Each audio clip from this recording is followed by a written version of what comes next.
Dear student, कैसे हैं आप लोग? उम्मीद है बहुत बेहतर होंगे। और 2 दिन बाद यूपी पुलिस का एग्जाम। पहले तो मिशन इंस्टीट्यूट प्रयागराज में आपका बहुत स्वागत है। और 2 दिन बाद पुलिस का एग्जाम है।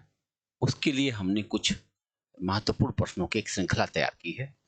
और मेरा ऐसा भरोसा है कि इतने क्वेश्चन, कुल 90 क्वेश्चन है, इतने प्रश्नों को अगर आपने लगा लिया, सुन लिया, तो गणित विषय में आपको मतलब पास होने में कोई समस्या नहीं आएगी। और मतलब 15 प्लस तो आप चले ही जाएंगे अगर 20 क्वेश्चन बनता है तब। अगर गणित के कुल 20 क्वेश्चन आते हैं तो उसमें आप 15 प्लस चले जाएंगे, ऐसा मुझे भरोसा है। तो देखो, इसमें बहुत आसान सवाल भी हैं, कुछ मुश्किल भी हैं, बैलेंस भी हैं। हर तरह के सवालों को मैंने इकट्ठा किया। हर चैप्टर में से कुछ कुछ क्वेश्चन ले रखे हैं और उनको लेकर हम चलते हैं। आओ समझा जाए कैसे लगाएंगे।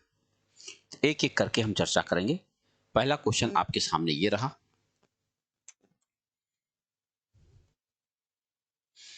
इस क्वेश्चन को देखिए, इसमें लिखा हुआ है, आजा भाई, कि यदि 1y3y6 पूर्णतः 11 से विभक्त है तो y का मान क्या होना चाहिए। अगर 11 से विभक्त है तो 11 का डिविजिबिलिटी आपको याद होना चाहिए। 11 की डिविजिबिलिटी क्या है? अल्टरनेट अंकों के योग का अंतर 0 हो अथवा 11 से घट जाए। तो आप देख रहे हैं कि इसका अंतर 1 और +3 और 3 + 6, 6 3 9 1 10 है। तो इसका मतलब y और y मिलकर के भी 10 होना चाहिए, यानी 2y मिलकर 10 होना चाहिए। जरा सोचो, 2y मिलकर 10 होना चाहिए तो y बराबर क्या होना चाहिए? 5। और ये आपका आंसर आ गया 5। इतना छोटा सा सवाल है। हम बढ़ते हैं अगले सवाल की तरफ। ऐसे ही करते हुए तरह तरह के सवाल आपके सामने आते जाएंगे, आप उसको देखते जाइए। किसी संख्या को 6 से विभाजित करने पर शेषफल 3 आता है, उसी संख्या के वर्ग को 6 से विभाजित किया जाए तब शेषफल क्या आएगा। देखो, जो पहला शेष 3 आया था, जब संख्या को आप वर्ग करेंगे तो 3 का भी वर्ग हो जाएगा, तो 3 का वर्ग 9 हो जाएगा। अब 9 को 6 से भाग दोगे तो शेषफल क्या आ जाएगा? 3 आ जाएगा। 9 को अगर आप 6 से भाग देते हो तो शेषफल क्या आ जाएगा? 3 आएगा। इतना छोटा सा सवाल, बस आपको इसमें ध्यान का रखना है कि जब आप संख्या को वर्ग किए हैं तो उस 3 का भी वर्ग होगा। इस पर ऐसे भी सवाल बनता, संख्या को दुगुना कर दे तब क्या होगा, संख्या को 3 गुना कर दे तो क्या होगा। तो अगर संख्या को दुगुना करते तो ये 3 भी दुगुना हो जाता, 6 बन जाता। आप समझ गए बात? ऐसे ही वर्ग करेंगे तो जो भी शेषफल है, जो भी घटना उस संख्या के साथ करोगे उसके शेष के साथ भी वही घटना हो जाएगी। ठीक है, आगे बढ़ते हैं अगले सवाल की तरफ। अगला प्रश्न आपके सामने है कि 75 से लेकर 97 तक सभी प्राकृतिक संख्याओं का योग क्या है। अब 75 से 97 तक की अगर हम संख्या सोचना चाहें तो हमारे पास क्या फार्मूला है कि 75 से 97 तक कुल कितनी संख्याएं होती हैं। n अगर मिल जाए तो हमारा काम हो जाएगा। n निकालने के लिए एक फार्मूला अगर आप ध्यान में हो तो ऐसे होता है, l - a/d और +1। अगर ये फार्मूला लगाया जाए तो n की संख्या मिल जाती है। l माने होता लास्ट नंबर यानी 97, तो 97 - 75 और बटा d की वैल्यू 1, क्योंकि एक एक संख्या प्राकृतिक संख्या होती है, और +1। तो इसका मतलब घटाओगे, 7 में से 5 घटाओगे 2 और 9 में 7 22, 22 में 1 मिला दोगे 23, यानी हमारे पास संख्याएं हो गई हैं 23। अब बताओ, ये फार्मूला आपको अगर याद होगा, Sn बराबर n/2 ब्रैकेट में a + l। ये फार्मूला आपके लिए बहुत काम आएगा, इसी से आसानी से लगा दोगे आप। ये हो जाएगा 23/2 और गुणा a + l माने 75 + 97, यानी 7 5 12 हासिल 1 और 10 7 17, 172। अब इस 172 को 2 से काट दोगे, 2 8 16 और 2 6 12, यानी आपका फाइनल आंसर है 23 × 86। अभी जितना जल्दी आप कर लो आपका उत्तर बन जाएगा। 6 3 18 हासिल हुआ 1, 6 दूनी 12 और 8 3 24, 36, 36 1 37 हासिल हुआ 3, 8 दूनी 16, 16 3 19। आपका उत्तर आ गया 1978। तो आप देख सकते हो लगाने का अपना तरीका क्या है, कितने आसानी से आप इन सवालों को देख सकते हैं। अगला प्रश्न आपके पास है कि 1000 से कम कितनी संख्या ऐसी है जो 10 और 13 दोनों से कट सकती है। 10 और 13 का लघुत्तम पहले आपको लेना पड़ेगा, वो आएगा 130, और हमको 1000 में 130 से भाग दे देना चाहिए बस। अब आप देखो, 13 7 91, ज्यादा से ज्यादा इतनी बार जा सकता, 13 8 104 तो जा नहीं सकता, तो उससे कम की बात कर रहे हैं। तो आखिर क्या उत्तर आपका बन गया? केवल 7 संख्याएं हैं जो इन लोगों से कट सकती है। आगे बढ़ते हैं। कह रहा किसी संख्या में 7 जोड़ा जाता है, फिर योग को 5 से गुणा किया जाता है। ऐसे सवाल जब भी आए, मान लो संख्या x है, तो मान लो संख्या x है, उसमें 7 जोड़ा जाता है, जोड़ दिया, फिर योगफल को 5 से गुणा किया जाता है, फिर गुणनफल को 9 से भाग दिया जाता है, और फिर इसमें से 3 घटाया जाता है, और तब जाके आपको 12 प्राप्त होता है। तो बता रहे हैं कि संख्या बताओ कौन होती है। अब अगर बताओ -3 पहले उधर जाएगा तो +3 बनेगा, 15 हो जाएगा। अब 15 का 5/9 उधर जाएगा तो 9/5 बनेगा। यानी हम कह सकते हैं 15 गुणा 9/5, और काटोगे 5 या 15, 3 9 27 हो जाएगा। x + 7 बराबर 27 होगा। बताओ, x + 7 बराबर 27 होगा। x बराबर क्या होगा? 20, और संख्या आपकी क्या बन गई? 20। तो आप देख सकते हैं सवाल का साइज देखो आप, लेकिन ये सवाल परीक्षा की दृष्टि से महत्वपूर्ण है। सवाल ऐसे संभव है। आइए देखते हैं अगला सवाल। जब एक संख्या को 33 से अलग अलग भाग दिया जाए तो शेषफल 21 और 28 मिलता है। इन दोनों संख्याओं के योग को 33 से भाग करें तो शेषफल क्या होगा? आप जानते हो जब दोनों संख्याओं को जोड़ोगे ना तो इनके शेष भी जुड़ जाएंगे। पहला शेष 21, दूसरा शेष 28। 21 और 28 जोड़ दो आप, कितना होता है? 8 1 9 और 2 2 4, 49 होता है। अब इसको कह रहे 33 से भाग दे दो, 33 से 33 जाएगा। अब जो बचा वही आपका उत्तर बन जाएगा। 6 और 1, 16 आपका शेष बच गया। ये आपका आंसर है। तो देख सकते हैं ये संख्याएं, मतलब प्रकार जो होंगी लगभग ऐसे ही आपकी परीक्षाओं में मिलेंगे। तो सवाल से बिना घबराए आसानी से आप लगाते जाएंगे तो निश्चित रूप से सारे सवाल हल कर पाएंगे। 4 अंकों की सबसे बड़ी संख्या जो इन संख्याओं में से प्रत्येक से विभाजित हो जाए, तो पहले तो इनका लघुत्तम निकालना चाहिए। लघुत्तम कैसे निकाला जाता है? 12, 18, 21, 28। सबसे पहले हम इसको किससे काट दें? 3 से काटता हूँ। 3 चौके 12, 3 छक्के 18, 3 सत्ते 21, और 28 नहीं कटेगा। 28 देख रहे हो तो 4 का ये पापा जी है, और 7 के भी पापा, देख रहे हो? तो पापा जी हैं तो कट गए। अब एक बार 2 से और कट जाएगा बस। तो 2 3 6, और ये हो गया 14। अब यही गुणा कर दो, आपका उत्तर आ जाए। 3 दूनी 6, 3 दूनी 6, 6 3 18 गुणा 14, आपका उत्तर आया 18 गुणा 14। गुणा करें, 18 चौक 14 8 112, हासिल हुआ 11, 14 के 14 11 25, यानी संख्या बन गई 252। हमारा लघुत्तम। लेकिन हमको चाहिए 4 अंकों की बड़ी बड़ी संख्या। तो 4 अंकों की बड़ी बड़ी संख्या कौन होती है? ये। तो इसमें हम लोग 252 से भाग देंगे। कई बार जाएगा? 3 बार जाना चाहिए। 3 दूनी 6, 25 3 75, 9 में से 6 घटाओ 3, 9 में से 5 घटाओ 4, और यहाँ बचेगा 2, ये बचा 9। अब चलिए 25 का पारा फिर से पढ़ते हैं। 25 9 225, 9 बार जा सकते हैं। अगर हम 9 बार गए तो 9 दूनी 18, 1 9 5 45 46, 4 9 दूनी 18 4 22। अब घटाते हैं तो बचेगा आपके पास 1, 13 में से 6 गया 7, और यहाँ 3 में 2 गया 171। यानी 171 हमारे पास फालतू है। इस 171 को मुझे इसमें से निकालना पड़ेगा। यानी 4 टाइम 9 में से हमको 171 माइनस करना चाहिए, और तब हमारा उत्तर बन जाएगा 8, और यहाँ बचेगा 2, यहाँ बचेगा 8, यहाँ बचेगा 9। 98 28 हमारा उत्तर बनता है। कह रहे 4 अंकों को ऐसी बड़ी संख्या चाहिए जो उन सभी संख्याओं से कट जाए, तो वो संख्या बन जाएगी 9828। आइए बढ़ते अगले सवाल की तरफ। दो संख्याओं का लघुत्तम उनके महत्तम का 20 गुना है। अगर महत्तम का 20 गुना है तो हम लोग मान लेते हैं कि HCF x है, तो LCM कितना हो जाएगा? 20x। बहुत सही। अब उनका योग दे रखा 2520। अब लघुत्तम महत्तम का योग करेंगे तो बनेगा 21x। 21x बराबर हो जाएगा 2520। तो बताओ x की वैल्यू क्या होगी? 21 से 21, 21 दूना 42, 120। अगर x की वैल्यू 120 आ गई है तो आपका महत्तम 120 हो गया, लघुत्तम हो गया 20 गुणा 120, हो गया 7200। ठीक है, 20 गुणा। अब उनमें से एक संख्या 480 भी दिया है, तो दूसरी संख्या बताओ। आप जानते होंगे पहली संख्या गुणा दूसरी संख्या बराबर लघुत्तम गुणा महत्तम। तो दूसरी संख्या बराबर क्या हो जाएगा? लघुत्तम गुणा महत्तम बटे पहली संख्या, यानी 12 दूनी 2400 और गुणा 120 और बटा 480। यही काटना है। 12 चौके 48 और 4 छक्के 24, आपका उत्तर बन गया 600। यानी दूसरी संख्या हमारी कौन सी है? 600 है। आप देखिए लघुत्तम महत्तम का चैप्टर है, इतने आसानी से सवाल बन सकते हैं। 4 6 8 14 सेकंड के अंतराल बजती हैं, और ये 12 बजे बजना आरंभ करी तो किस समय फिर बजेंगी? ये सारे सेकंड है, पहले इनका लघुत्तम निकालते हैं। 4 6 8 14 का लघुत्तम निकाले तो 4 के पापा जी हैं, 2 से काटता हूँ, 2 तिया 6, 2 चौका 8, 2 सत्ते 14, 3 4 7 आपस में को प्राइम नंबर है, इसलिए इसको काटने की जरूरत है नहीं, सीधे गुणा करिए। 2 तिया 6, 6 चौक 24, 24 सत्ते, तो 24 सत्ते का बात करें तो 7 चौक 28, 168।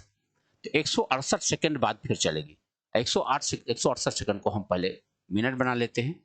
7 तिया 6 तिया 18 ज्यादा हो जाएगा, 6 दूनी 12। तो आप देख सकते हैं कि यहाँ बचा 48, यानी 2 मिनट 48 सेकंड बाद दोबारा बजेगी। तो उस समय घड़ी में क्या बज रहा होगा? 12:02 और 48 सेकंड। इतने समय बाद फिर से वह घड़ी एक साथ बजेगी, वो सारी घंटियां। ये रहा आपका उत्तर। अगला प्रश्न आपके सामने ये रहा। वह सबसे बड़ी संख्या जिसके द्वारा इन संख्याओं को भाग दें तो क्रमशः 6 और 5 शेष बचे। महत्तम का प्रश्न है। अगर इसमें शेष बचाना होता है तो जितना शेष बचाना होता है पहले संख्या में से घटा दिया जाता है। पहले इसमें 6 घटा दो, इसमें से 5 घटा दो, और घटा दोगे तो जो संख्या आएगी उसी का महत्तम आपको ज्ञात करना है। तो ये देखो 6 घटाओगे तो ये हो बनेगा 1651, और उसमें से 5 घटाओगे तो आ जाएगा 2032। आप भाग दे दीजिए। 1651, 1, 13 में से 5 घटाओ 8, 9 में से 6 घटाओ 3। अब इस 381 से 1651 भाग जाए तो आप 3 पचे 15, 5 बार जाएगा? नहीं जाएगा। तो 4 बार ले जाओ। 4 1 के 4, 4 32 3, और 4 3 12 3 15। 11 में से 4 घटाओ 7, यहाँ 2, 127 आ गया। इसे भाग दो 381 में। निश्चित रूप से 12 36 3 बार में कट जाएगा, और आपके सामने जो उत्तर आया वो कौन आया? 127। यह 127 एक ऐसी संख्या है जिससे आप 1657 में और 2037 में किसी में भाग दो तो शेष क्रमशः 6 और 5 बचेगा। अगला प्रश्न देखो। इसमें कह रहे हैं प्रत्येक दशा में समान शेष बचेगा। महत्तम का ये बहुत शानदार सवाल होता है कि इसमें कह रहे हैं समान शेष बचेगा। जब समान शेष बचे तो संख्याओं को आपस में घटा देना चाहिए। आपस में घटाने के बाद जो संख्या मिलती है उसका महत्तम निकाला जाना चाहिए। 3 संख्याएं आपस में घटाएंगे तो आपको 3 नई संख्याएं प्राप्त हो जाएंगी। जैसे हम इसमें से अगर इसको घटाएं तो क्या बनेगा? तो 5 में से 5 घटाओगे 0, 6 में से 0 घटाओगे 6, ठीक है, और 6 में से 3 घटाओगे 3, 4 में से घटाओगे 3, 33 60 आ गए। अब उस तीसरी वाली में से दूसरी वाली घटाओ। 5 में से 5 घटाओ 0, और 10 में से 6 घटाओगे 4, ठीक, 8 में से 6 घटाओगे 2, और 6 में 4 घटाओगे 2, ये आ गया। अब इसमें से इसको घटाओ तो क्या आएगा? तो 0 0, 9 में से 3 घटाओगे 6, और 6 में से घटाओ 56। ये हमारे पास 3 संख्याएं मिल गई। अब हम क्या करेंगे? इस बड़ी संख्या में इससे भाग दे रहे हैं, यानी 33 60 में हम 2240 से भाग देंगे। क्या कर रहे हैं? हम महत्तम निकाल रहे हैं। एक बार जाएंगे, 2240, 0 2 1 1, 1120। अब 1120 ये कट जाना चाहिए। 1120 दूना 2240, 2 बार में कट गया। अब हमको क्या करना चाहिए? इससे चेक करना चाहिए इसको, 5600। मेरे ख्याल से ये भी कट ही जाएगा। 1120, 11 पचे 55, 5 बार में चेक करें। 0 5 दूनी 10, 55 56 कट गया। तो यानी हमारा जो महत्तम आया वो आया 1120। तो कह रहे 6 के n के अंकों का योग बताओ। ये n जो 6 लिखा हुआ है यहाँ n होना चाहिए, है ना? तो n के अंकों का योग बताओ। तो अब बताओ, हमारा उत्तर है 1120। अंकों का योग करेंगे तो 4 आ जाएगा कि नहीं? 4, 1 + 1 + 2 = 4। अगला प्रश्न आपके सामने है, ये रहा।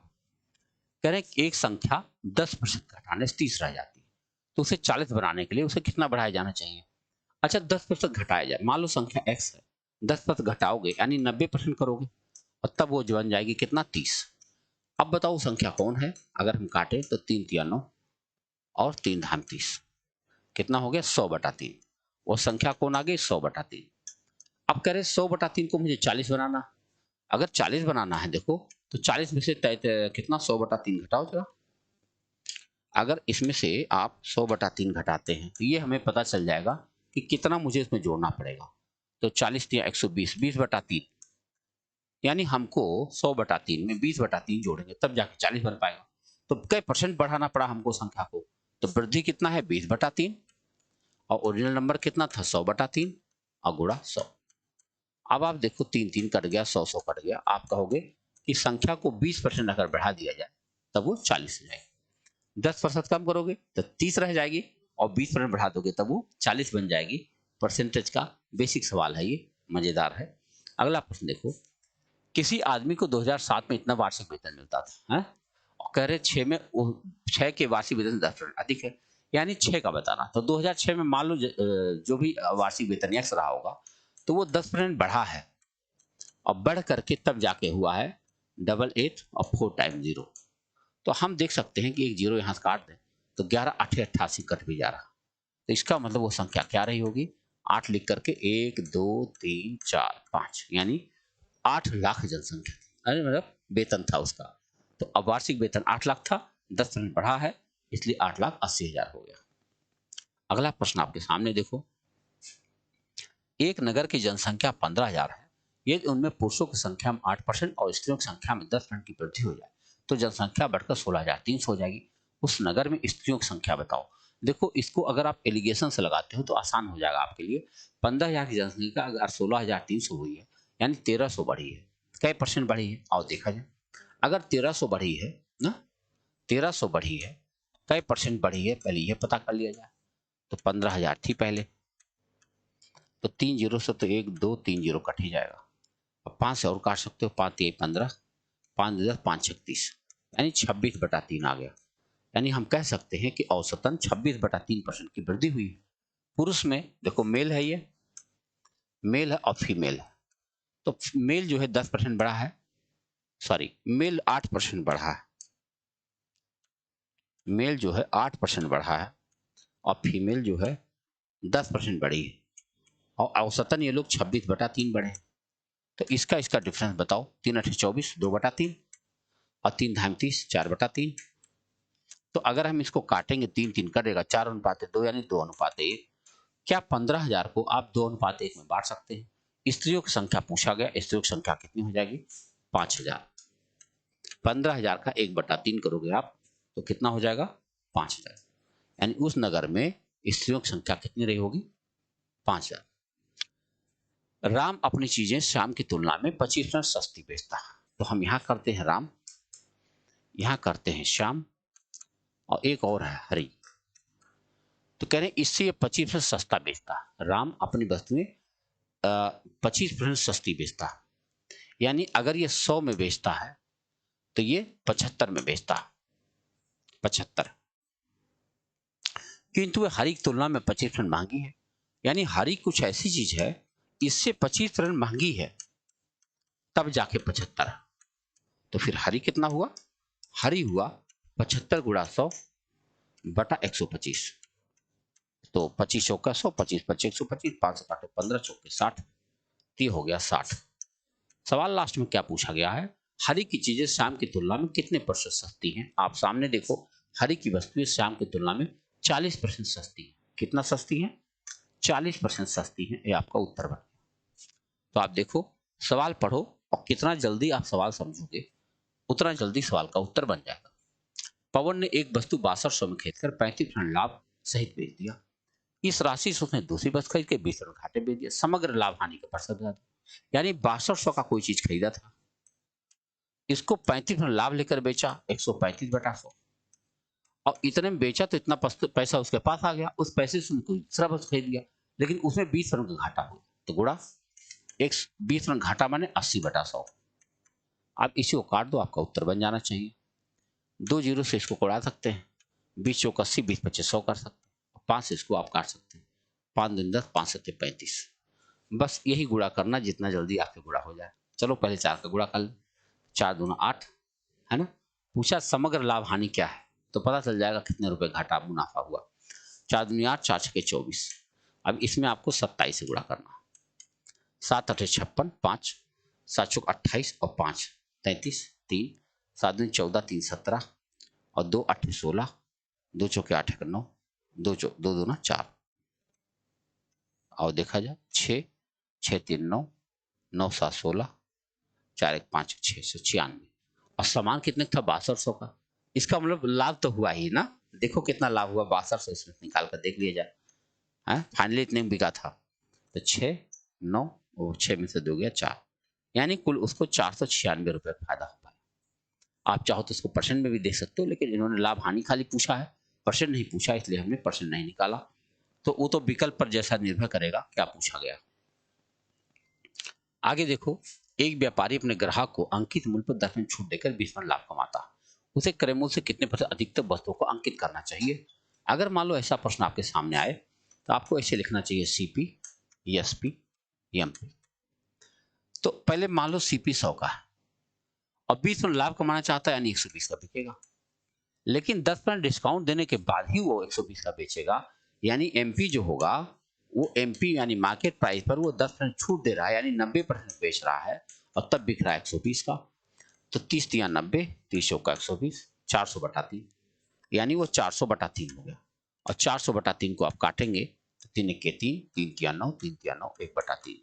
अब आप ही बता दो, 100 रुपए का सामान है, 133 सही 1/3 छापना पड़ रहा है, यानी कितना % बढ़ा के छापना पड़ रहा है, 33 सही 1/3% बढ़ा कर छापना चाहिए। 100 मानने से यही फायदा होता है कि जब आप 100 मान लेते हैं तो जितना आए 100 से ऊपर वही आपका उत्तर बन जाता है। अगला प्रश्न आपके सामने ये है, 18 नंबर सवाल हमारे सामने है। एक रेडियो को 990 में 10% लाभ पर बेचा गया, यदि उसे 890 में बेचा गया होता तो उसको वास्तविक लाभ या हानि क्या होती। भैया 10% लाभ पर बेचा गया, यानी कि कोई सीपी रहा होगा, उसको 110 पर बेचा गया और तब कितने बेचा गया है, 990 में। तो आप देखो तो इससे 9 बार में कट रहा है, यानी वो उस सामान जो था वो 900 का था। अगर 900 का सामान है वो 890 का बेचोगे, निश्चित रूप से 10 रुपए का हानि हो जाएगा। कितने का, 10 रुपए की हानि हो जाएगी, क्योंकि हमें सीपी पता चल चुका है कि 900 का है। अगर सीपी 900 का है तो निश्चित रूप से उसको 10 रुपए का हानि हो गया। ठीक चल रहा है। अगला प्रश्न आपके सामने, किसी वस्तु के विक्रय मूल्य तथा क्रय मूल्य का अंतर 210। अंतर, यदि लाभ है प्रतिशत 25 है तो वस्तु का विक्रय मूल्य क्या होगा। प्रतिशत लाभ प्रतिशत 25 है। अच्छा बताओ, कोई सामान 100x का था, 125x का बिका, तो हम देख रहे हैं कि 25x का अंतर दिख रहा है और वो कह रहे हैं 210 का है। तो इसका मतलब ये हुआ कि 25x बराबर 210 हो रहा है ना, 25x बराबर 210 हो रहा। तो कह रहे 125x का मान बता दो, क्योंकि विक्रय मूल्य पूछ रहा है। तो 5 गुना कह रहे भैया, 5 गुना करें, 25 25 25, इसका भी 5 गुना कर दो, यानी 1050 विक्रय मूल्य पूछा गया। आप देख रहे हो, क्रय मूल्य विक्रय मूल्य का अंतर 210 है और 25% लाभ हो रहा है। तो मैंने मान लिया क्रय मूल्य 100x है, विक्रय मूल्य 125 है, 25 का लाभ हो रहा है, वो कह रहे हैं 210 का हो रहा है। आपका उत्तर बन गया, विक्रय मूल्य पूछा गया था। कह रहे एक वस्तु को 15% लाभ पर बेचा गया, यदि उसे 27 पर अधिक मूल्य पर बेचा जाता तो 20% लाभ हो जाता, तो उस वस्तु का लागत मूल्य क्या है। भैया पहले 15% लाभ हो रहा था और अगर थोड़ा सा यहाँ से बढ़ा दो, यहाँ पर बेचने लगो तो कितना, 20% लाभ होने लगा, यानी 27 रुपया हमने बढ़ाया तो लाभ कितना बढ़ गया, 5%। यानी कोई सीपी होगा जिसका 5% किसके बराबर है, 27 के बराबर है। काम हो गया, 5 से काटो 20, 27 दूना 54, वो सामान जरूर 540 रुपए का रहा होगा। देख रहे हैं, वो सामान 540 रुपए का रहा होगा जिसके साथ ही घटना हुई है।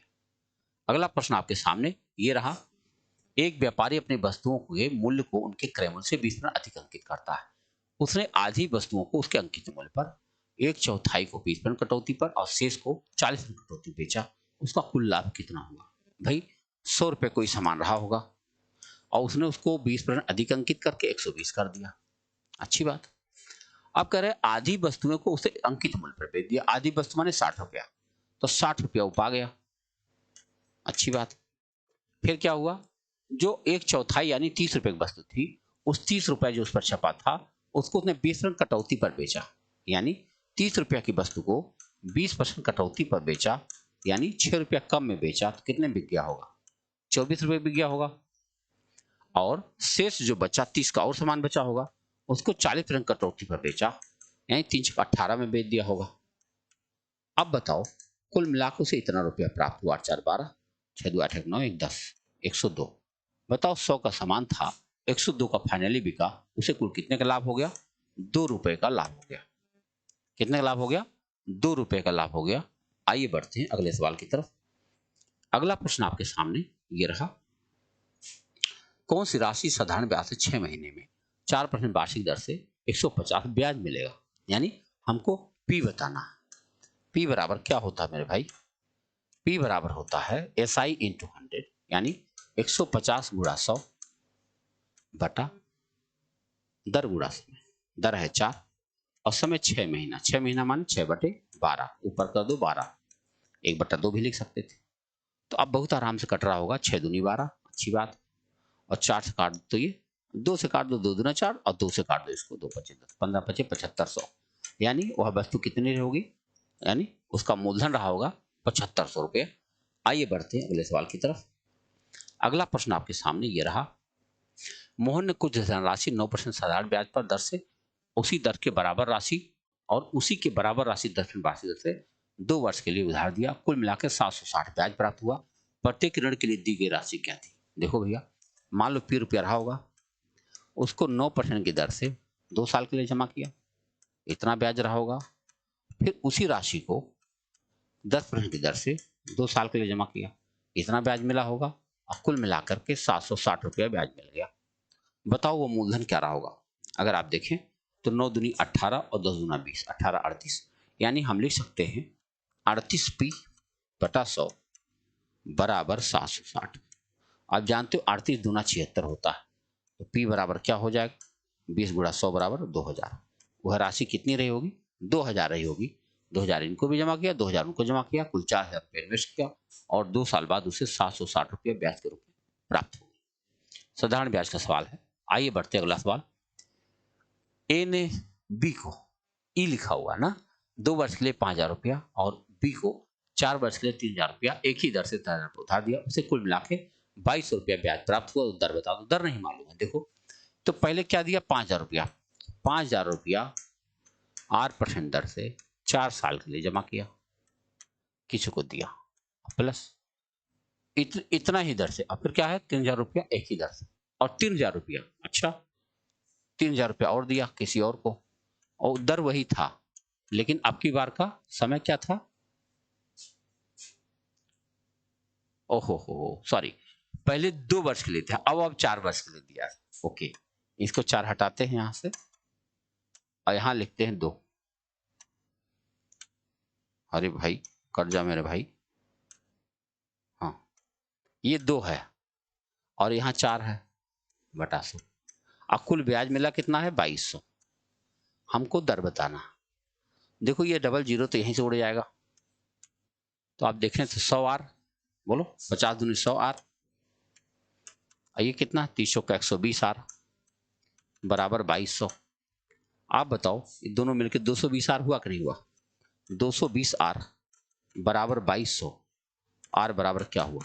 10%। 220 ढाई में 2200। आप देख रहे हो हम, आप ध्यान से ये भी देख सकते हो कि यहाँ कोई ट्रिक नहीं लगा रहा, एकदम सीधे बेसिक तरीके से लगा रहा हूँ। जो बेसिक तरीका आपको पहले से मालूम है और उसी तरीके से लगा रहा हूँ। सारे सवाल आसानी से होते जा रहे हैं। जब तक जरूरत ना हो कोई जरूरत नहीं ट्रिक की, बड़े आराम से सारे उत्तर बन जा रहे हैं।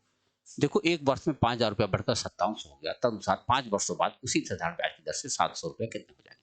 तो 5000 रुपया बढ़कर 5700 हो गया ना एक वर्ष में। भैया एक वर्ष में अगर ये बढ़ा है तो हमें दर तो मिल ही जाएगा, मिल जाएगा नहीं? देखो दर कैसे पता चलेगा? पहले आर निकाल लो। ब्याज कितना हुआ है? 700। ब्याज गुणा 100 बटा मूलधन 5000 और गुणा समय 1 साल। 2 जीरो यहां से, सिंगल जीरो यहां से, 5 काटो 14, 14% का रेट बन रहा। आप क्या कह रहे हैं? तो उसी ब्याज की दर से 5 वर्ष बाद 7000 रुपया कितना हो जाएगा? भाई 7000 रुपया रखो, 7000 रुपया रखोगे 14% की दर से 5 साल के लिए, देखो कितना ब्याज बन रहा। अच्छा खासा बन जाएगा।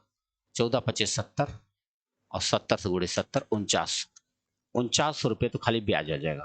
करे कितना हो जाएगा भाई? 7000 में, 7000 में आप 4900 जोड़ दीजिए, पता चल जाएगा कितना हो जाएगा। 009 और 7 4 11, 11900 रुपया बन जाएगा।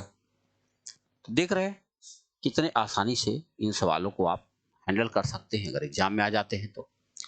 अगला प्रश्न है कि कोई व्यक्ति 3250 रुपये ऋण के भुगतान के लिए प्रथम मास में 20 रुपया देता है तथा उसके उपरांत प्रत्येक मास के भुगतान में 15 रुपये की वृद्धि करता रहता है, तो ऋण के पूर्ण भुगतान में से कितने मास का समय लगेगा? यानी पहले 20 रुपया और फिर 15 15 बढ़ाता जाएगा। 20 रुपया देगा, फिर 15 मिला के 35 रुपया देगा, फिर 15 मिला के 50 रुपया देगा, डॉट डॉट डॉट डॉट, कई बार में 3250 हो जाएगा। यानी आप कहोगे तो एसएन का फार्मूला लग जाएगा ये ना, एसएन का फार्मूला, क्योंकि हमको ए पता है 20 है, ए बराबर पता है 20 और डी बराबर पता है 15 और एसएन बराबर हमको पता है 3250। तो बताओ हम एसएन फार्मूला लगा सकते हैं नंबर सिस्टम का।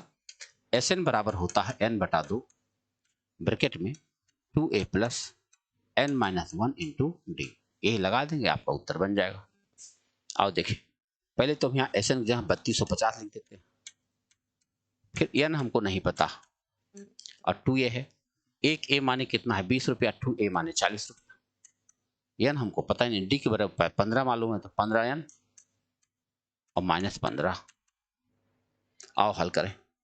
अगर हम ये दो इधर लेके चले आए तो गुणा हो जाएगा, 64 6500 हो जाएगा और यहाँ पे क्या हो जाएगा n और ब्रैकेट के अंदर क्या हो जाएगा, 40 में से 15 घटाओ, ये हो जाएगा 15n और प्लस 25, 40 में 15 घटाओगे 25 हो जाएगा। अब ये हो जाएगा 15n ना, अगर क्वाड्रेटिक इक्वेशन बन जाएगा।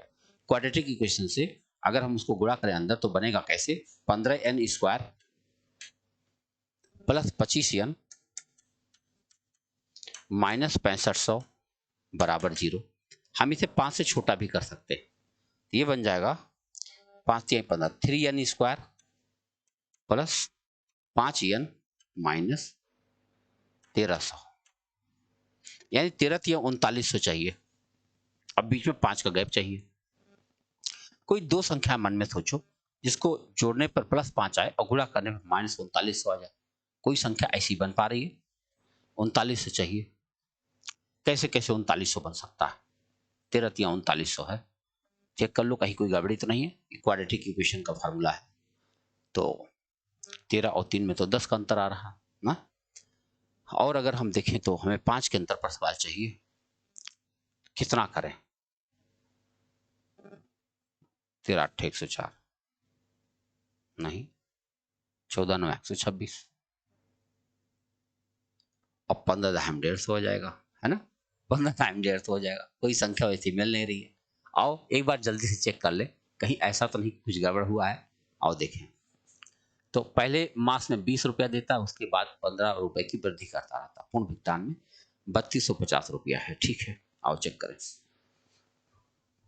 ओहो ठीक है, 2 3 6 सही है। n बटा 2 कर दिया, ठीक है, 40 आ गया।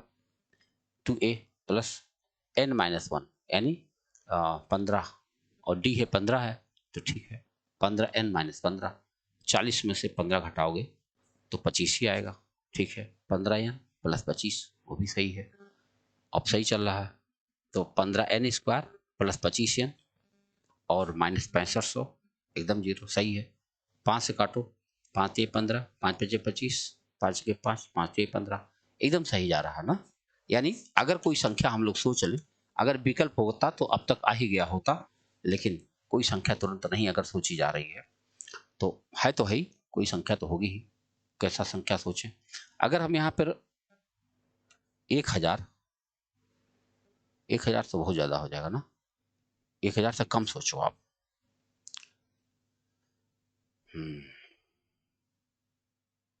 क्योंकि 1000 तो हो ही नहीं सकता, 50 गुणे 60 करें, 6 5 30, 3000 हो जाएगा। 40 35 और 40 का क्या पोजीशन है, बस खाली चेक करने के लिए 5 5 के अंतर पर मुझे देखना है। 4 5 20 2, 1400 आ गया। और नीचे आ जाओ ना, तो 3900 आ जाएगा और उधर 34 हो जाएगा। 39 और 34 बनेगा ही नहीं। और नीचे आ जाओ तो 38 और 36 नहीं बनेगा। 35 और 30 कितना बन रहा है, कम बन रहा है। 3 5 15, 3 3 1 10, है ना। तो कुछ है मिस्टेक लगता है, या तो संख्या में कुछ ऐसी है या तुरंत सोचा नहीं जा रहा है।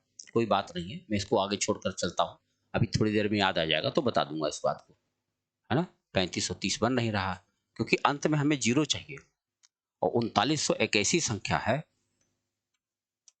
3900 हमें चाहिए। तो 3900 ये दो संख्याएं मिल जाती तो बड़े आराम से कट जाता ना, और 3 से कटने वाली रहती तो और अच्छी बात है। 33 और 5 38 होता है, 38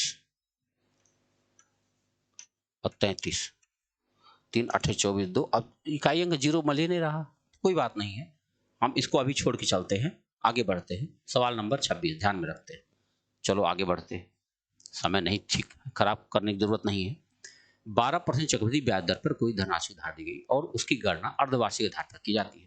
इसके तुल्य ब्याज प्राप्त करने के लिए उसी राशि को वार्षिक आधार पर कितने % चक्रवृद्धि ब्याज देना होगा। अच्छा, इनका कहना यह है कि 12% चक्रवृद्धि ब्याज दिया गया, और अगर अगर इसको छमाही देखा जाए तब क्या होगा। आप जानते हो, जैसे कोई चीज 100 ले लो आप, और छमाही करोगे तो 6% दर हो जाएगा, आधा हो जाएगा, तो ये बन जाएगा 106/100 और फिर 106/100 बन जाएगा, नहीं बन जाएगा।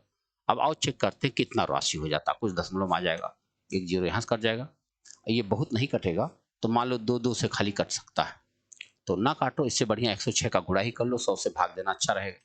तो 106 में 106 का गुणा कर दो आराम से, 6 6 36, 6 1 6, उसके बाद में 6 और 0 और 1, तो 6 3 6 6 12 1 1 इतना आ गया, और 100 से भाग दोगे तो इतना आ जाएगा।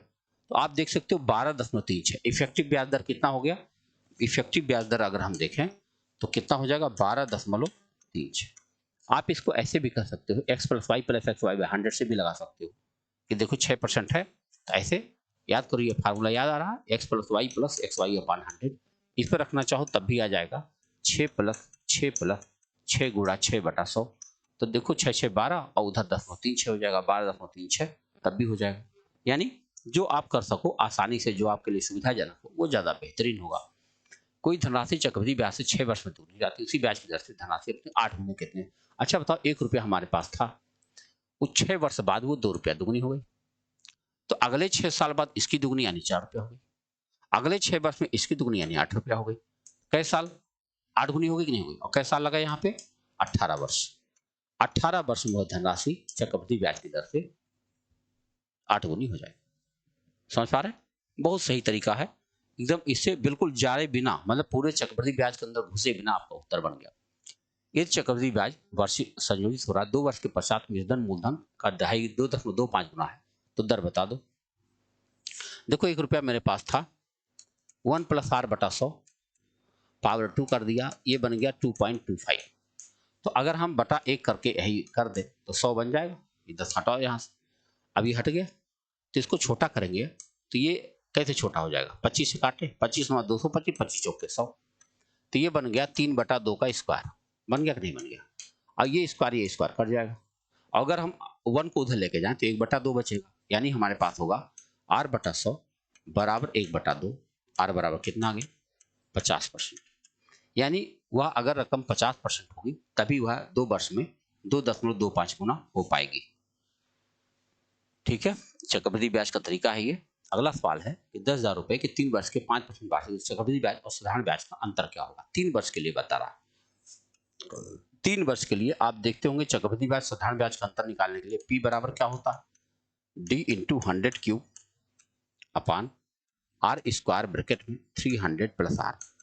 लेकिन हमको तो D बताना है अंतर, तो D बराबर क्या हो जाएगा, तो D बराबर इसी में पक्षांतर कर लो, P के बाद फिर r², P के बाद कितना हो जाएगा r² और ब्रैकेट में 300 + r अपान 100³। यही सूत्र लगा दो, आपका उत्तर बन जाए। तो P कितना है 10,000 रख दो भाई, R कितना है 5% यानी 25 और गुणा 305 और बटा 1 लिख करके 1 2 3 4 5 6 जीरो, 100 का क्यूब क्या होता है, और काटा जाए 4 जीरो तो ऐसे चला गया है ना, और 25 चौके 100 हो गया, और 4 से 100 काट दो, 4 × 7 = 28, फिर 4 × 6 = 24, फिर 2 5 76.25 रुपया इसका मतलब साधारण ब्याज और चक्रवृद्धि ब्याज का अंतर आ गया। देख रहे हो आप। आइए बढ़ते अगले सवाल के लिए। फार्मूला इसके लिए याद होना ज्यादा जरूरी है। किसी धनराशि की दी गई दर से 2 वर्ष के साधारण ब्याज चक्रवृद्धि ब्याज का अंतर क्रमशः, अच्छा 954 रुपया, तो धनराशि बताओ 2 वर्ष का है, तो धनराशि पूछा गया है, तो पहले हम लोग दर भी निकाल सकते हैं और धनराशि भी निकाल सकते हैं। जैसे हमने यहाँ लिख दिया SI, यहाँ लिख दिया CI, 2 साल के एसआई 900 रुपया है, यानी 450 मिला होगा। और यहाँ पे क्या है, 450 तो पहले साल मिला होगा और दूसरे साल 450 तो मिला ही होगा, 54 रुपया और ज्यादा मिला होगा। प्रश्न यह है 54 रुपये ज्यादा क्यों मिला होगा? क्योंकि 450 रुपया मूलधन में शामिल किया होगा। तो इसी 450 का 1 साल का ब्याज 54 रुपया है, तो दर मिल जाएगा। तो दर देखो हम लोग मिल गया 54 ब्याज गुणा 100 और बटा मूलधन 450 और समय 1 साल। तो 1 जीरो तो काट ही दो, 9 पचे 45, 9 छके 54 और 5 दूनी 10, यानी दर हो गया 12%। अब आप बताओ 12% से कोई धन 1 साल में 450 हो जाती है तो मूलधन तो बताना ही पड़ेगा, है कि नहीं? बताओ, ब्याज हमारा तो मूलधन हमको नहीं पता है, मूलधन बराबर हो जाएगा ब्याज गुणा 100 बटा दर गुणा समय। दर आया है 12, समय है 1 साल। काटो 25 हो जाएगा, 4 से काटो, 4 3 12, 3 से काटो 15, गुणा कर लो भाई 0, 15 पचे 75, 7 15 30 3750, यानी वह मूलधन कितना हो सकता है? 3750 रुपया हो सकता है। आगे बढ़े अगले सवाल के लिए। अगला सवाल आपके पास है कि 5% वार्षिक चक्रवृद्धि ब्याज उधार ली गई राशि 2 वार्षिक किस्तों में इतना इतना रुपया जमा की गई, तदनुसार मूल राशि कितनी थी? अच्छा, तो राशि बताना है भैया, 2 किस्तों वार्षिक किस्त इतना रुपया प्रति किस्त के 1764। अच्छा बताओ, 1764 पहली किस्त थी 1 प्लस आर बटा 100, हमें बताना क्या है? दर है 5%। ओके, तो दर की जगह हम लिखेंगे 5%, तो यहाँ लिख देंगे 5 बटा 100 और पावर 1, और फिर लिखेंगे 1764 अपान 1 प्लस 5 बटा 100 और पावर 2, इसी को काट देंगे, हमारा मूल राशि मिल जाएगा। देखो, अगर हम 5 से काटते हैं तो 20 बनता है, यानी 1764 गुणा 20 बटा 21 और प्लस 1764 गुणा 400 बटा 441, बस काटो, कटेगा ही 21 7 147, 21 8 168, 168, 21 चौक 84, बहुत सही, गुणा कर लो 0, 2 चौके 8, 2 अठे 16, यहाँ काटो, देखो 4 बार में कट रहा है ये हुआ 1600, तो 16 16 3240, यानी मूल रकम कितनी रही होगी? 3240 रुपए कर्जा था, जिसको इन्होंने 1764 2 बार करके जमा कर दिया। चक्रवृद्धि ब्याज का कर्जा और किस्त ऐसे ही निकाला जाता है, आराम से निकल जाता है, कोई समस्या नहीं आती। ए कोई काम 15 दिन में कर सकता है, बी उसे 20 दिन में कर सकता है, दोनों 4 दिनों तक साथ काम करें, शेष कार्य बचा हुआ पूरे कार्य का कितना हिस्सा होगा? अच्छा बताओ, ए अगर 15 दिन में कर सकता है और बी जो है 20 दिन में कर सकता है, 15-20 का लघुत्तम कितना हुआ? 60, तो 20 दिया 60 और 15 चौके 60, कह रहे दोनों मिलकर 4 दिनों तक काम की, 4 3 7 और 7 यूनिट काम रोज हो रहा था, 7 चौक 28 काम हो गया। तो अगर 7 चौक 28 काम हो गया तो बचा कितना है? 10 में से 8 गया 2, 5 32 काम बचा।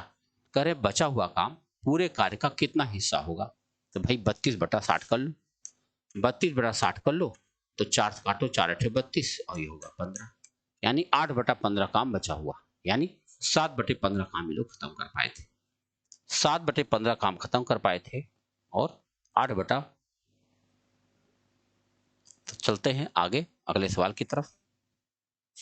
ज्योति एक काम का 3 बटा 4 12 दिन में कर सकती है, माला ज्योति से दोगुनी कुशल है, तो माला उस काम को कितना दिन में कर लेगी? भाई बताओ, 3 बटा 4 काम को, ये है ज्योति, ज्योति जो है 3 बटा 4 काम को 12 दिन में कर सकती है, तो 3 चौक के 12, 4 चौक 16, यानी ज्योति उस काम को 16 दिन में कर पाएगी। तो माला ज्योतिष दुगना कुशल है, भाई दुगना कुशल है तो ये 16 दिन लगाती तो 8 दिन में कर देगी। ध्यान रखना होगा, कुशलता जब दुगनी होगी तो जो समय होगा वो आधा हो जाएगा, तो इसलिए अगर इनको 16 दिन लगता है तो उनको 8 दिन लगेगा। ए तथा बी दो व्यक्तियों ने एक कार्य आरंभ किया, उनमें ए बी की तुलना में 3 गुना बेहतर है, अतः बी की तुलना में 60 दिन कम समय में काम कर देता है, तदनुसार यदि दोनों एक साथ काम आरंभ करें तो उसे पूरा करने में कितना दिन लगेगा? भाई देखो, यहाँ मैंने ए लिख दिया, यहाँ बी लिख दिया, अब यहाँ पर मैंने लिख दिया कुशलता यानी क्षमता, कौन कुशल है ज्यादा? 3 गुना बेहतर, ए बी की तुलना में 3 गुना बेहतर था, यानी एक क्षमता थी, इसकी 3 क्षमता थी, तो अगर ये क्षमता है तो समय क्या हो जाना, उल्टा हो जाना है, तो 1:3 हो जाएगा। तो मैं दिख रहा हूं कि इनकी अपेक्षा इनको 2x दिन कम लग रहा और वो कह रहे 60 दिन कम लग रहा है, यानी हमारे हिसाब से 2x की वैल्यू 60 आ जाएगी। तो इसका मतलब x की वैल्यू 30 आ जाएगी। x की वैल्यू 30 आ जाएगी तो 3x की वैल्यू 90 हो जाएगी। अब क्या कह रहे हैं, दोनों एक साथ काम करें तो काम कितना दिन में खत्म हो पाएगा, 30 और 90 का लघुत्तम 90 हो जाएगा, और दोनों मिलकर काम करेंगे तो क्षमता 4 हो जाएगी, और 4 से काटेंगे तो 22 सही 1/2। 22.5 दिन में लोग काम खत्म कर देंगे। सवाल देखिए, सवाल का हल देखिए, करना कैसे है आप समझ लीजिए। सारे सवाल इसी में से फंस जाएंगे, कोई सोचने की जरूरत नहीं है। एक धनराशि ए को 21 दिनों तक और बी को 28 दिनों तक की मजदूरी देने के लिए पर्याप्त है, तदनुसार वही धनराशि दोनों को कितने दिनों तक मजदूरी देने के लिए पर्याप्त है। अच्छा, मतलब ए को 21 दिनों तक, बताओ, ए जो है 21 दिन तक मजदूरी पा सकता है और बी 28 दिन तक मजदूरी पा सकता है। इसका मतलब हुआ 21 28 का लघुत्तम 84 हुआ। 84 हुआ तो इनकी मजदूरी 4 रुपया है और इनकी मजदूरी 3 रुपया। हाँ, मजदूरी मिल गई कि नहीं।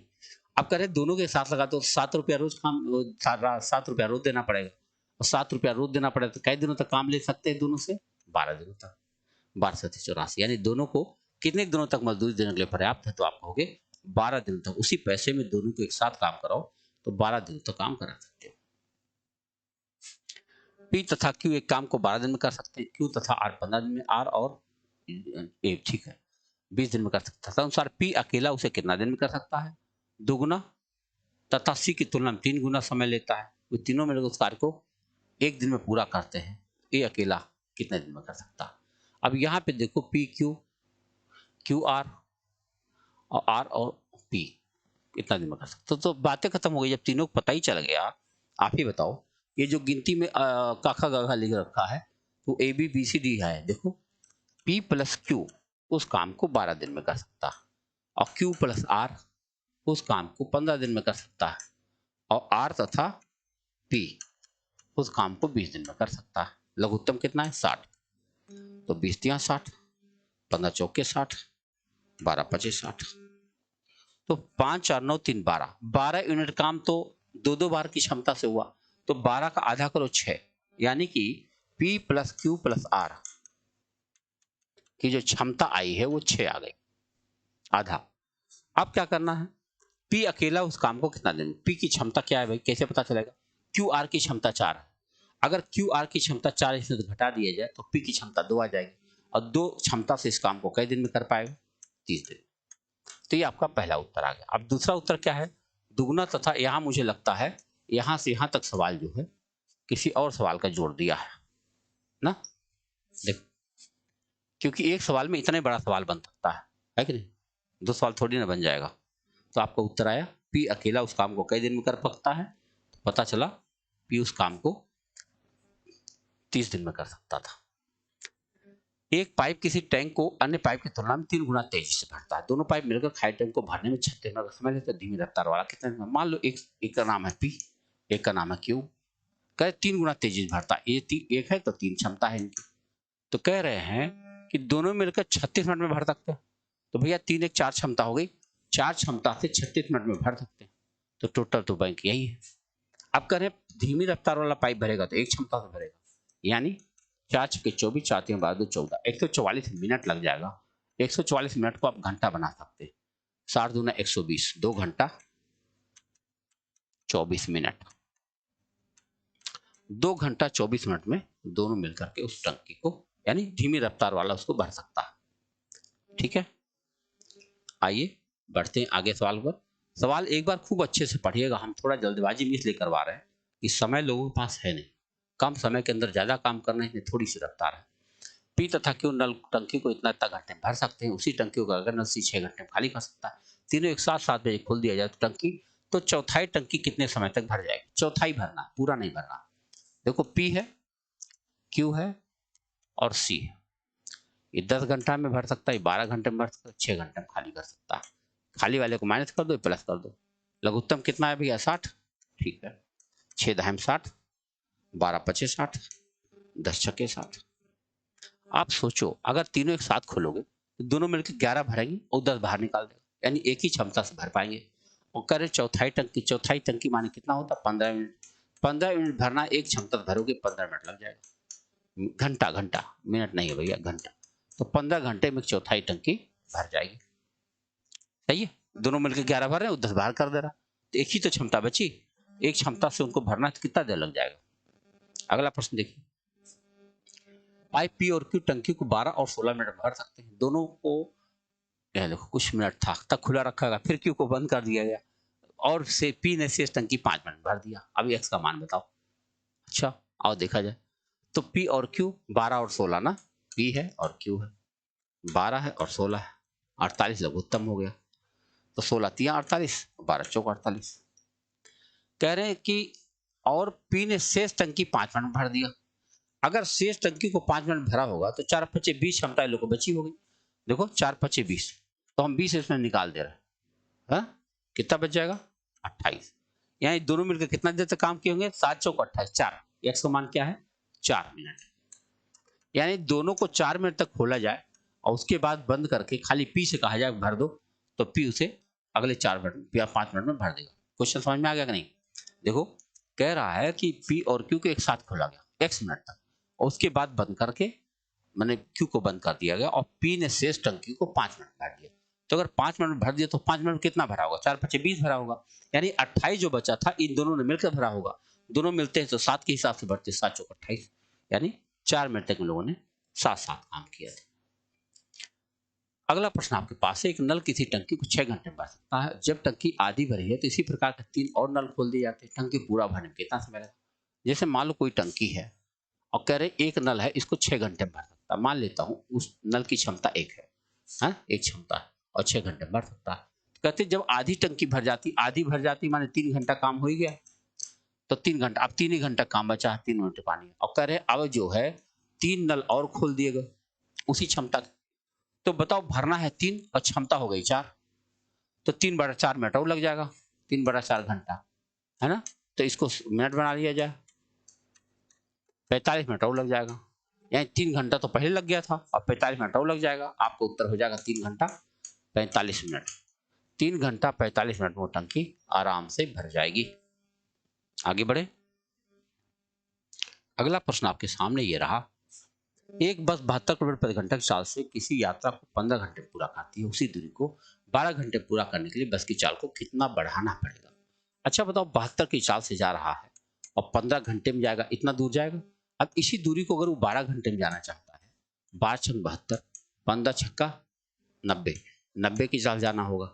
पहले बस की चाल क्या थी 72, अब चाल हो गई 90, कितना बढ़ाना पड़ा 18 किलोमीटर प्रति घंटा बढ़ाना पड़ेगा। कह रहे कितना बढ़ाना पड़ेगा, तो आप कहो दोगे भैया 18 बढ़ाओ, कि 72 था ही और 72 से 90 जाना है तो 18 तो बढ़ाना ही पड़ेगा। अगला प्रश्न आपके सामने है, एक कार किसी यात्रा को 11 घंटे पूरा करती है। पहली आधी 30 की रफ्तार से और दूसरी आधी 25 की रफ्तार से। कार की कुल कितना दूर चले? भाई पहली आधी 30 से चलोगे, दूसरी चाली 25 से चलोगे, तो इससे तो औसत चाल निकाल सकते हैं हम लोग 2xy अपन x + y से, और उसके बाद जो औसत चाल आएगा गुणा 11 कर देंगे, है ना? तो कह रहे कार कुल कितनी दूरी चलती है, देखो तो 2xy 2 गुणा 30 गुणा 25 अपान 30 + 25 यानी 55। ये तो हो गया उनकी औसत चाल। इस औसत चाल से वो 11 घंटे तक चले, 11 × 5 = 55, 5 × 5 = 25, तो कितना हो गया भैया 30, 5 × 10, 300 किलोमीटर। 300 किलोमीटर टोटल यात्रा इन्होंने तय करी ना, 150 वाली इस चाल से, 150 उस चाल से। क्लियर हो रही बात? कितने आसानी से आ गया, इसको और तरीके से भी कर सकते हैं लेकिन ये सबसे आसान तरीका था। अगला प्रश्न हमारे सामने है, कोई व्यक्ति 600 किलोमीटर की दूरी रेल द्वारा 80 किलोमीटर प्रति घंटा की चाल से, 800 किलोमीटर की दूरी जहाज से 40 किलोमीटर प्रति घंटा की चाल से और 500 किलोमीटर दूरी हवाई जहाज से 40 किलोमीटर प्रति घंटा गति से तथा 100 किलोमीटर दूरी कार से इतना खर्च है। पूरी दूरी तय करने में उसकी औसत चाल बताओ। औसत चाल बराबर होता है कुल दूरी बटा कुल समय। कुल दूरी कितना है भैया 600 किलोमीटर। ध्यान रखना 600 किलोमीटर दूरी को वो 80 की चाल से गया। अच्छा और क्या है 800 किलोमीटर दूरी को जहाज से गया 40 की रफ्तार, और फिर क्या किया 500 किलोमीटर दूरी को 40 की रफ्तार से गया, और क्या किया है 100 किलोमीटर दूरी को 50 की चाल से गया। तो कुल इतना घंटा समय लगा होगा। और दूरी कितनी हो गई होगी, चलो जोड़ लिया जाए। 8 6 14, 14 5 19 1 20, यानी कुल 2000 मीटर की दूरी तय कर दिया होगा। ठीक है, ठीक है, जाओ, बेस्ट ऑफ लक, दहाड़ के आना। हाँ हाँ हाँ, ठीक है। देखो 2000 किलोमीटर दूरी तय करना है, तो आओ देखो घंटा कितना लगा, आओ काटते हैं। तो 0 0 कट गया, 4 दूनी 8, 4 से काटो 15, यानी 7.5 घंटा। यहाँ चलो, 4 दूनी 8 यानी 20 घंटा। यहाँ काटो, 4 से काटो तो 4 1 4, 4 दूनी 8, 12.5 घंटा। और फिर यहाँ पे आएगा 2 घंटा। बस इतने दूरी चला। तो भाई बताओ 12.5 में 7.5 मिलाओ, 12.5 13 और 7 20 20 40, तो 42 घंटा लगा। 42 घंटा लगा भाई, बताओ, चेक कर लो। 12.5 और 7.5 20 हो गया, और 20 और 20 40, और 42 घंटा लगा। 42 घंटा में 2000 किलोमीटर गए हैं। तो काट देते इसको, किसे काट दे, 4 से नहीं, पूरा कटेगा ही नहीं, 2 से काट सकते हो बस, 21, और ये हो जाएगा 1000। तो 21 चौक 84, 21 25 105 ना। देखो 21 चौक 84, 84 के बाद क्या था बचा, 16 160, 21 7 147, 13 13/21, ये इनकी चाल आ गई 47 सही 13/21 किलोमीटर प्रति घंटा की ओर से चाल आराम से आ गई, दहाड़ के। है कितने आसानी से सवाल बन सकता है, देखने में बड़ा था लेकिन कुछ खास नहीं। एक सिपाही चोर से 114 मीटर पीछे, सिपाही 1 मिनट में 21 मीटर, और चोर 15 मीटर चलता है, कितने समय में सिपाही चोर को पकड़ लेगा?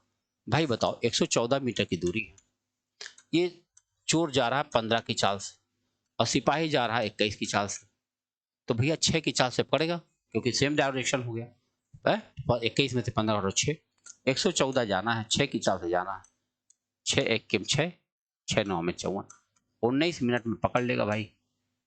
कितना समय पकड़ लेगा? 19 मिनट में पकड़ लेगा। देखो चोर इतने आसानी से पकड़ा जाता है, कई विद्यार्थी कहते चोर पकड़ने में समस्या है, कहाँ समस्या है, देखो ये सेम डायरेक्शन जाता, कोई दिक्कत नहीं। एक भी किसी दूरी को पैदल जाकर घोड़े से लौटने में 4 घंटा 30 मिनट समय लेता, यदि वह आना जाना दोनों घोड़े से करते तो 3 घंटा का समय लगता। अच्छा, तो वह आने जाने दोनों पैदल चले तो कितना समय लग जाएगा? देखो एक काम करो, ऐसे सवाल को इक्वेशन से कर लो, ज्यादा अच्छा होगा। देखो एक दूरी वो पैदल गया, और प्लस एक दूरी घोड़े से आया, और कुल मिला के समय लगा है 4 घंटा 30 मिनट। इसको आपको 2 से भाग गुणा कर देना चाहिए। 2 से गुणा कर दो, क्या हो जाएगा, 2 दूरी पैदल हो जाएगी और 2 दूरी घोड़ा हो जाएगी, और तब टाइम लग जाएगा कितना, 9 घंटा लग जाएगा। आप कह रहे हैं कि घोड़ा आए जाए तो 3 घंटा लगता, तो दोनों तरफ घोड़े जाए तो 3 घंटा लगता, अब 3 उधर ले जाओ 6 घंटा। आपका उत्तर कितना आया दोनों तरफ पैदल का? 6 घंटा। जितने आसानी से आ गया है ना, ऐसे सोच के लगाएंगे तो टाइम लग जाएगा, ऐसे करने में ज्यादा सुविधाजनक होता है, ऐसे ही कर लेना चाहिए। अगला प्रश्न आपके पास है कि 100 मीटर लंबी रेलगाड़ी 30 किलोमीटर प्रति घंटा गति से चल रही है, रेलवे लाइन के समीप खड़े एक व्यक्ति को पार करने में कितना समय लग जाएगा? अच्छा बताओ, 100 मीटर गाड़ी है तो 100 मीटर तो चलना ही पड़ेगा, और 30 की चाल से चलता है, तो 30 गुणा 5/18, 5/18 ऊपर चला जाएगा, काटो, एक जीरो तो काट ही दो, 3 छक्के 18 और 5 दूनी 10, 6 दूनी 12 सेकंड का समय लग जाएगा। 12 सेकंड में उस आदमी को आराम से पार करेगा ना, खड़ा रहेगा, 12 सेकंड में ट्रेन उसको पार करके निकल जाएगी आगे। आइए आगे बढ़ते अगले सवाल की तरफ। एक रेलगाड़ी 80 किलोमीटर प्रति घंटा गति से चलती है और कुछ दूरी 4.5 घंटा पूरा करती है, उसी दूरी को 4 घंटा। देखो इसी तरह का एक सवाल आ चुका है, 80 की चाल चलती है और 4.5 घंटा लगता है, और उसी दूरी को अब वो 4 घंटे में जाना चाहती है, कहते गति क्या होनी चाहिए? 4 से काट दो भैया 20 आ जाएगा, गुणा कर लो, 45 गुना 90, 90 किलोमीटर प्रति घंटा अगर चाल कर दे वो आदमी, तो वह दूरी को 4 घंटे में ही तय कर लेगा, इसमें कोई शक नहीं है। देख रहे हो कितना छोटा सा कैलकुलेशन करना पड़ रहा भाई। मेरे यूपीपी का सवाल एग्जाम है ना, तो इसमें सवाल तो ऐसे आएंगे, थोड़ी सी बात रहेगी, बस घबराएंगे तो गलत हो जाएगा, आसानी से करेंगे हो जाएगा। 250 मीटर लंबी एक रेलगाड़ी 55 किलोमीटर प्रति घंटा गति से चल रही, तदनुसार हुआ 250 200 520 मीटर लंबे प्लेटफॉर्म को पार करेगी। 250 और 520 दोनों जोड़ना पड़ेगा, तो 5 और 2 770 हो गया ना, 770 मीटर उसे चलना पड़ेगा, और किस गति से? 55। 55 गुणा 5/18, बस यही काटना है। अगर हम 11 से काटें तो 11 पचे 55 और 11 सते 77 और 5 से काट दो 14। हाँ सही है, ठीक है। अब चलो गुणा करो, 5 से कटेगा ही नहीं पूरा ना, कोई बात नहीं। 14 अट्ठे 112, 14 अट्ठे 112, 14 अट्ठे 112 हासिल हुआ 11, 14 के 14, 11 25। अब 5 से काटोगे इसको तो क्या हो जाएगा? 5 पचे 25, 5 चौक 20, 50.4 सेकंड। 50.4 सेकंड का टाइम लग जाएगा भैया। अच्छा खासा टाइम लगा है ना, लगभग 1 मिनट के पास पहुंच रहा भाई। 60 सेकंड में तो 1 मिनट हो जाएगा। आइए अगला सवाल देखते हैं। रेलवे प्लेटफॉर्म पर खड़े एक व्यक्ति ने देखा कि एक चलती गाड़ी ने 84 मीटर लंबे उस प्लेटफॉर्म को पूरा पार करने में कई सेकंड का समय लिया और व्यक्ति को पार करने में 9 सेकंड का समय लिया। रेलगाड़ी 4 बजा दो। अच्छा बताओ, व्यक्ति को पार करने में 9 सेकंड लगा और 84 मीटर पार करने में 21 लगा, तो अगर 21 में से हम 9 घटा दें तो उतना समय खाली प्लेटफॉर्म पार करने को लगा। 21 में से 9 घटाओ 12, तो बताओ 12 अगर लगा तो 84 मीटर दूरी को 12 सेकंड में तय कर दिया तो 7 मीटर पर सेकंड उसकी चाल आ गई। इसको किलोमीटर प्रति घंटा बना लो। अब पता नहीं किस में दिया है, 7 मीटर पर सेकंड उस गाड़ी की चाल आ गई। इतना आसान, समझ पाएगा मैंने क्या किया? बहुत तरी से काम किया, छोटा सा इक्वेशन में चाहता तो बना लेता, नहीं बनाया। कोई जरूरत नहीं, ज्यादा इक्वेशन बनाओगे परेशान आप खुद रहेंगे, तो ज्यादा परेशानी नहीं लेना है, इतने आसानी सवाल लगा देना। 68 किलोमीटर प्रति घंटा की चाल से चलने वाली 50 मीटर लंबी एक रेलगाड़ी उसी दिशा में 50 किलोमीटर प्रति घंटा की चाल से चलने वाले 75 मीटर लंबी दूसरी रेलगाड़ी को पार करने में कितना समय लगेगा?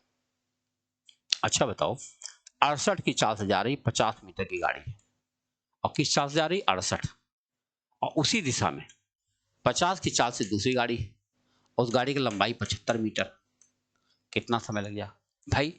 ये गाड़ी इस गाड़ी को पार करेगी 50 प्लस 75 125, चलना पड़ेगा 125, और कौन सी चाल हो गई? 18।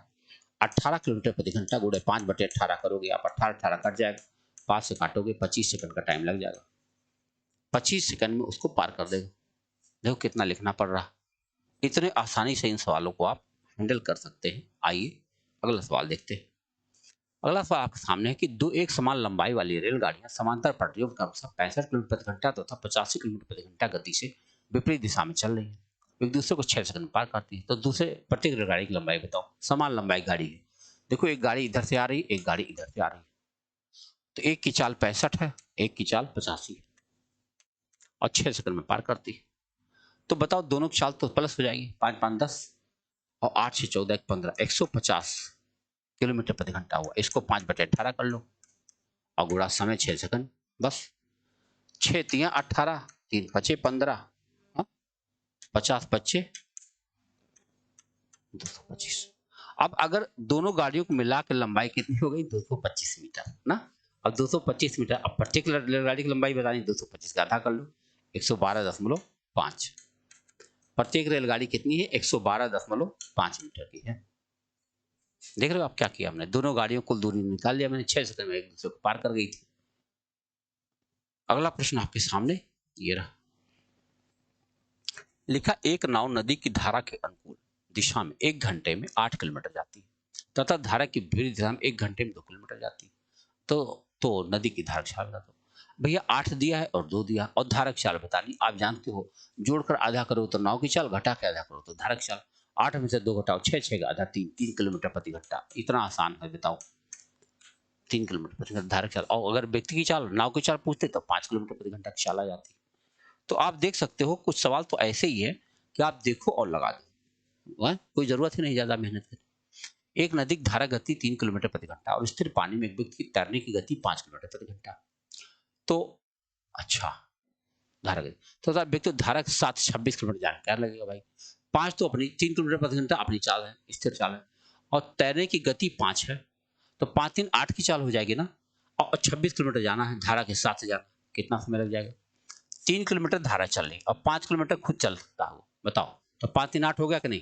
तो 26/8 इतना समय लग जाएगा, लग जाएगा। अब चलो काटो, 8 3 24, 2/8 यानी 1/4, नहीं 3 घंटा 15 मिनट।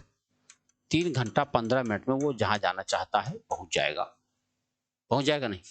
3 नदी की चाल है और 5 अपनी चाल है, दोनों जुड़ जाएगा, धारा के साथ जब जाएगा तो। आइए अगला प्रश्न देखते हैं। एक नाव शांत जल में 1 घंटे में 6 किलोमीटर जाती है, परंतु धारा के प्रतिकूल यही दूरी चलने में 3 गुना समय लेती है। अच्छा, 3 घंटे का समय लेती है, तो बताओ धारा की चाल बता दो क्या है। अच्छा, शांत जल में 6 चाल है, कोई बात नहीं। देखो, तो मैंने मान लिया कि ये अनुकूल दिशा में चाल है, अनुकूल चाल है, ये प्रतिकूल चाल है, दोनों देखो।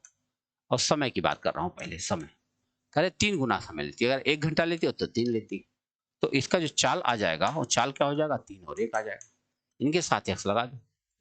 अब अगर हमें नाव की चाल बतानी है तो उनको जोड़ के आधा करो, 3 एक 4, 4 का आधा 2 एक्स नाव की चाल, और घटा के आधा करो तो एक्स धारा की चाल। इन्होंने कहा धारा की चाल नहीं, शांत जल में नाव की चाल 6 किलोमीटर प्रति घंटा, मतलब ये 2x बराबर 6 हुआ, तो x बराबर कितना हो गया भैया, 3 आ गया। 3 किलोमीटर प्रति घंटा धारा की चाल आ गई। देख लो, अगर 2x है नाव की चाल तो x है धारा की चाल। देखो, एक नाव धारा के अनुदिश कोई दूरी 8 घंटे तय करती है, धारा के विपरीत 10 घंटे में वापस आती है। यदि धारा गति 1 किलोमीटर प्रति घंटा है तो नाव द्वारा तय की गई दूरी बराबर, फिर वही कहानी कर देंगे हम। देखो, जाने में 8 और 10 है ना, तो 10 8 बन जाएगा, उनकी चाल का अनुपात आ जाएगा। तो अब अगर हम इसे निकालें, देखो 8 घंटे में गई, अनुकूल ये है, अनुकूल है, ये प्रतिकूल है।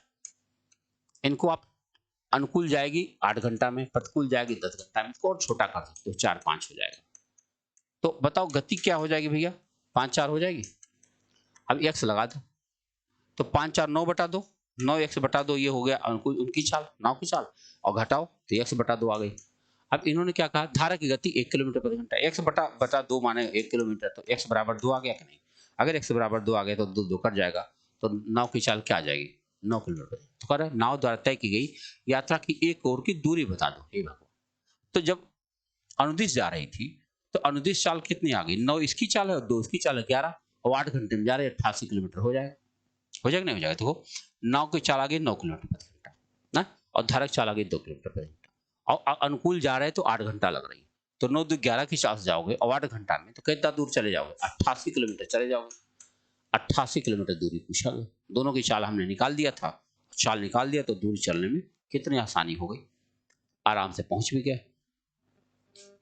अब देख लो क्या है, एक तैराकी के बिंदु से ए से धारा के बिंदु 5 मिनट तक तैरता और उसके बाद धारा के साथ 5 मिनट तैरता, तो बिंदु आई की दूरी 100 मीटर है, तो धारा कहती है, ये मैं चित्र बना के समझा दूं क्या कहना चाहते हैं। कोई बिंदु है ए, तो यहां से पहले उल्टा चले हैं साहब, यहां से यहां तक 5 मिनट तक चले, 5 मिनट तक उल्टा चले, और फिर यहां चले हैं 5 मिनट तक, यहां पहुंच गए बी पर। ये ए से चले थे और बी पर पहुंचे, इनके बीच की दूरी 100 मीटर कहा जा रहा है। तो क्या पूछा गया, धारा की गति बता दो। देखो 5 मिनट तक पहले विपरीत चले हैं और फिर 5 मिनट धारा के साथ चले, बी बिंदु पर पहुंच गए। अब इन दोनों के बीच की दूरी 100 मीटर है, तो पूछ रहे धारा चाल, बहुत इंपॉर्टेंट क्वेश्चन है, आओ समझते हैं। तो 5 मिनट तक चले हैं भाई, अब इनकी चाल तो कुछ पता ही नहीं ना, 5 मिनट तक तैरे, तो क्या करें, 5 मिनट तक तैरता है, 5 मिनट तक यहाँ पहुंच जाता है। अच्छा बताओ, अगर मान लो कि इधर की चाल x प्लस वाई मान लिया जाए, x minus Y, X minus Y चाल से, ध्यान से देखो, x माइनस वाई चाल से 5 मिनट तक तैरे हैं, और x प्लस वाई चाल से 5 मिनट तैरे हैं, और दोनों के बीच का जो अंतर है वो 100 मीटर है। आप 5 मिनट को क्या कर सकते हो, चूंकि 100 मीटर है तो सेकंड रहेगा तो ज़्यादा सही है, तो 5 6 300 बल्कि यहाँ कर दो, 300 कर लो तो ज़्यादा सही है, इससे बढ़िया हो जाएगा। अब क्या करें हम, तो 300 हम कॉमन लेके उधर डाल सकते हैं, कोई बात नहीं, तो ये बन जाएगा x plus Y minus X plus Y बराबर 1/3, क्यों 100/300 तो 1/3 आ जाएगा, तो आप काटोगे ना तो x कट जाएगा, 2y बराबर 1/3 आ जाएगा, तो y बराबर 1/6 आ जाएगा। ये क्या आया, 1/6 क्या आया, y की चाल मीटर प्रति सेकंड में आ गई। अब किलोमीटर प्रति घंटा बनाना, क्या करें, 1/6 गुणा 18/5 कर लो, तो 6 3 18 और 5 6 के 3 0.6 किलोमीटर प्रति घंटा ये धारा की चाल आ गई। बहुत शानदार सवाल, कई बार एग्जाम में आ चुका है, इसको जरूर ला कर, चाहे तो उत्तर ही याद कर लीजिए तब भी काम ठीक है, उसका कारण है कि आ चुका है बहुत बार। अगला प्रश्न देखो, 8 व्यक्तियों की औसत आयु 2 वर्ष बढ़ जाती है जब उसमें से एक व्यक्ति जिसकी आयु 24 वर्ष है के स्थान पे एक नया व्यक्ति आ जाता है। नए व्यक्ति आप बताओ। भैया 8 व्यक्ति थे, औसत आयु 2 बढ़ गई। जिसकी अच्छा, जब उनमें से एक व्यक्ति 24 वर्ष है के स्थान पर दूसरा, अगर 24 वर्ष का आदमी गया है और दूसरा वाला आया 24 ही आया हो तो कोई फर्क नहीं पड़ता। लेकिन आने वाला जो था 24 तो था ही था, प्लस 8 बार 2-2 साल और ज्यादा था, तो यानी 16 और ज्यादा था। 24-16 कितना हो जाएगा? 40।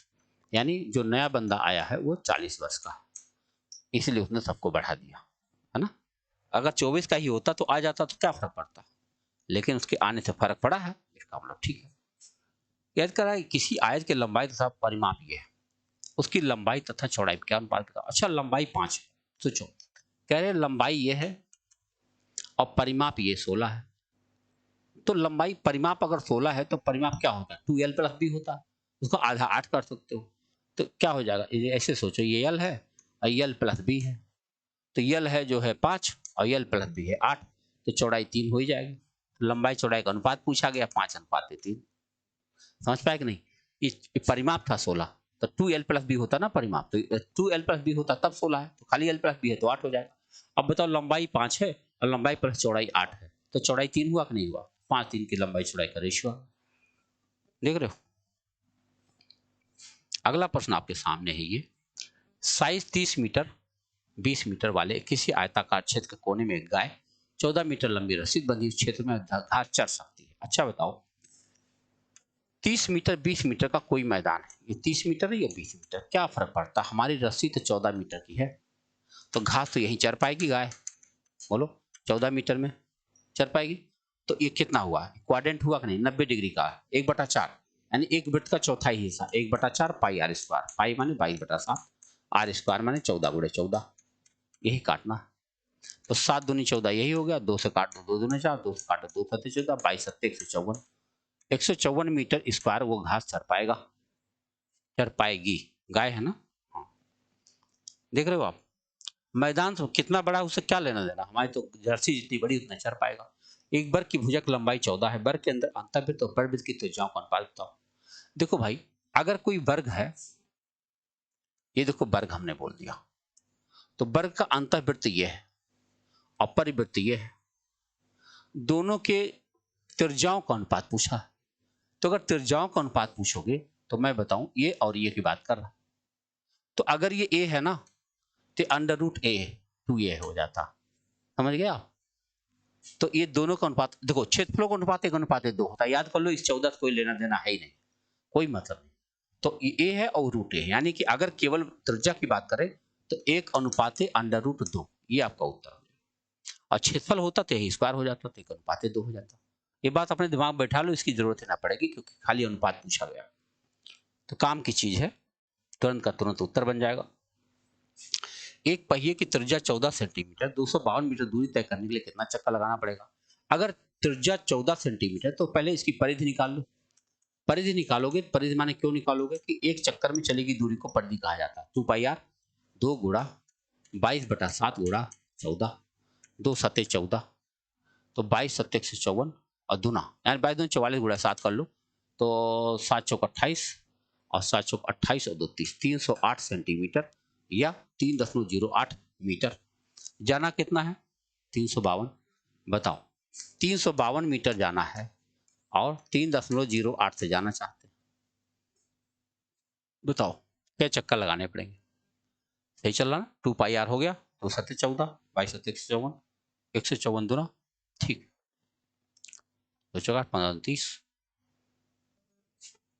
सही है।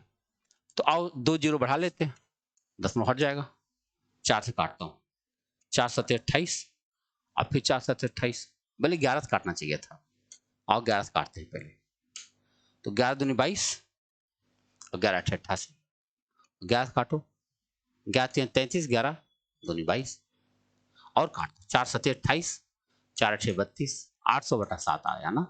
800/7 देख लो कई चक्कर लगाएंगे, तो 7 1 के 7, 8 10, 7 1 के 7, 3 30, 7 चौक 28, 115 चक्कर मान लो आप। 115 चक्कर में जहां जाना चाहते पहुंच जाएंगे, है ना? सही है। देखो, कटने वाली गिनती होती तो आराम से कट गया होता, कोई बात नहीं। आओ देखते हैं।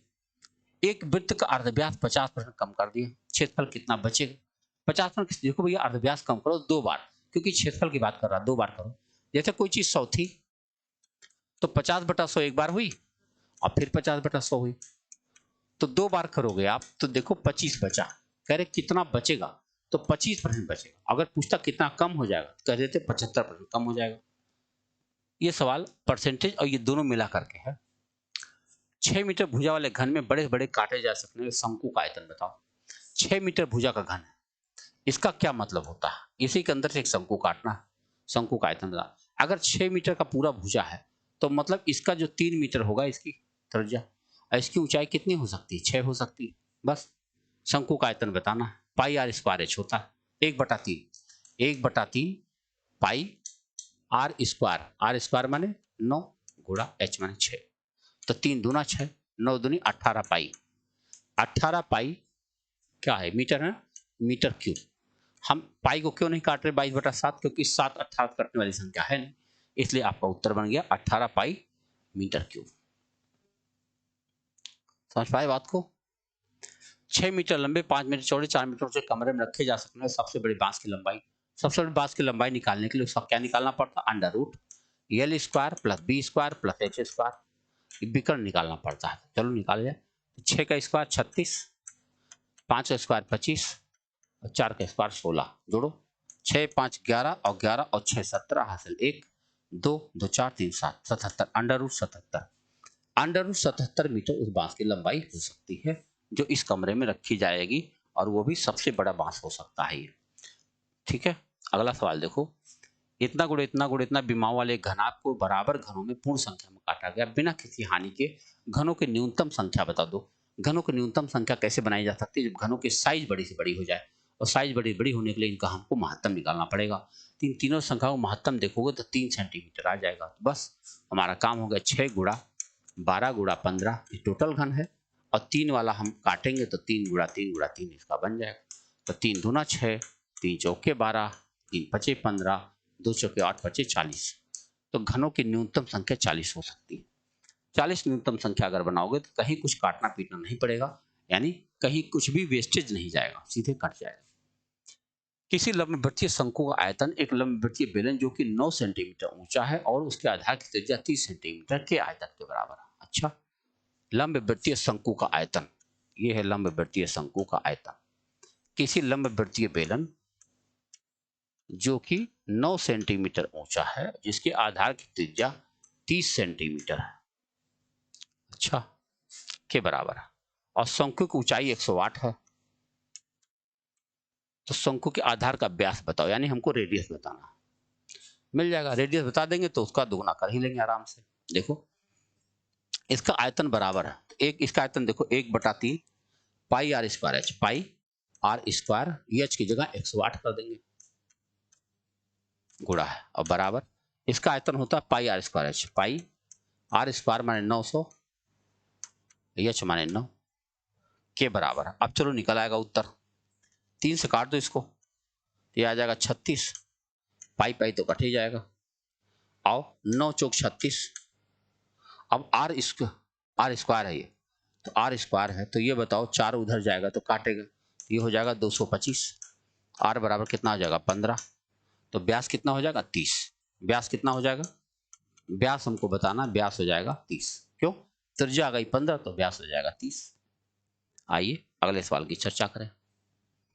अगला प्रश्न हमारे पास है, एक गोले का पृष्ठ 64 पाई सेंटीमीटर, उसका व्यास कितना होगा?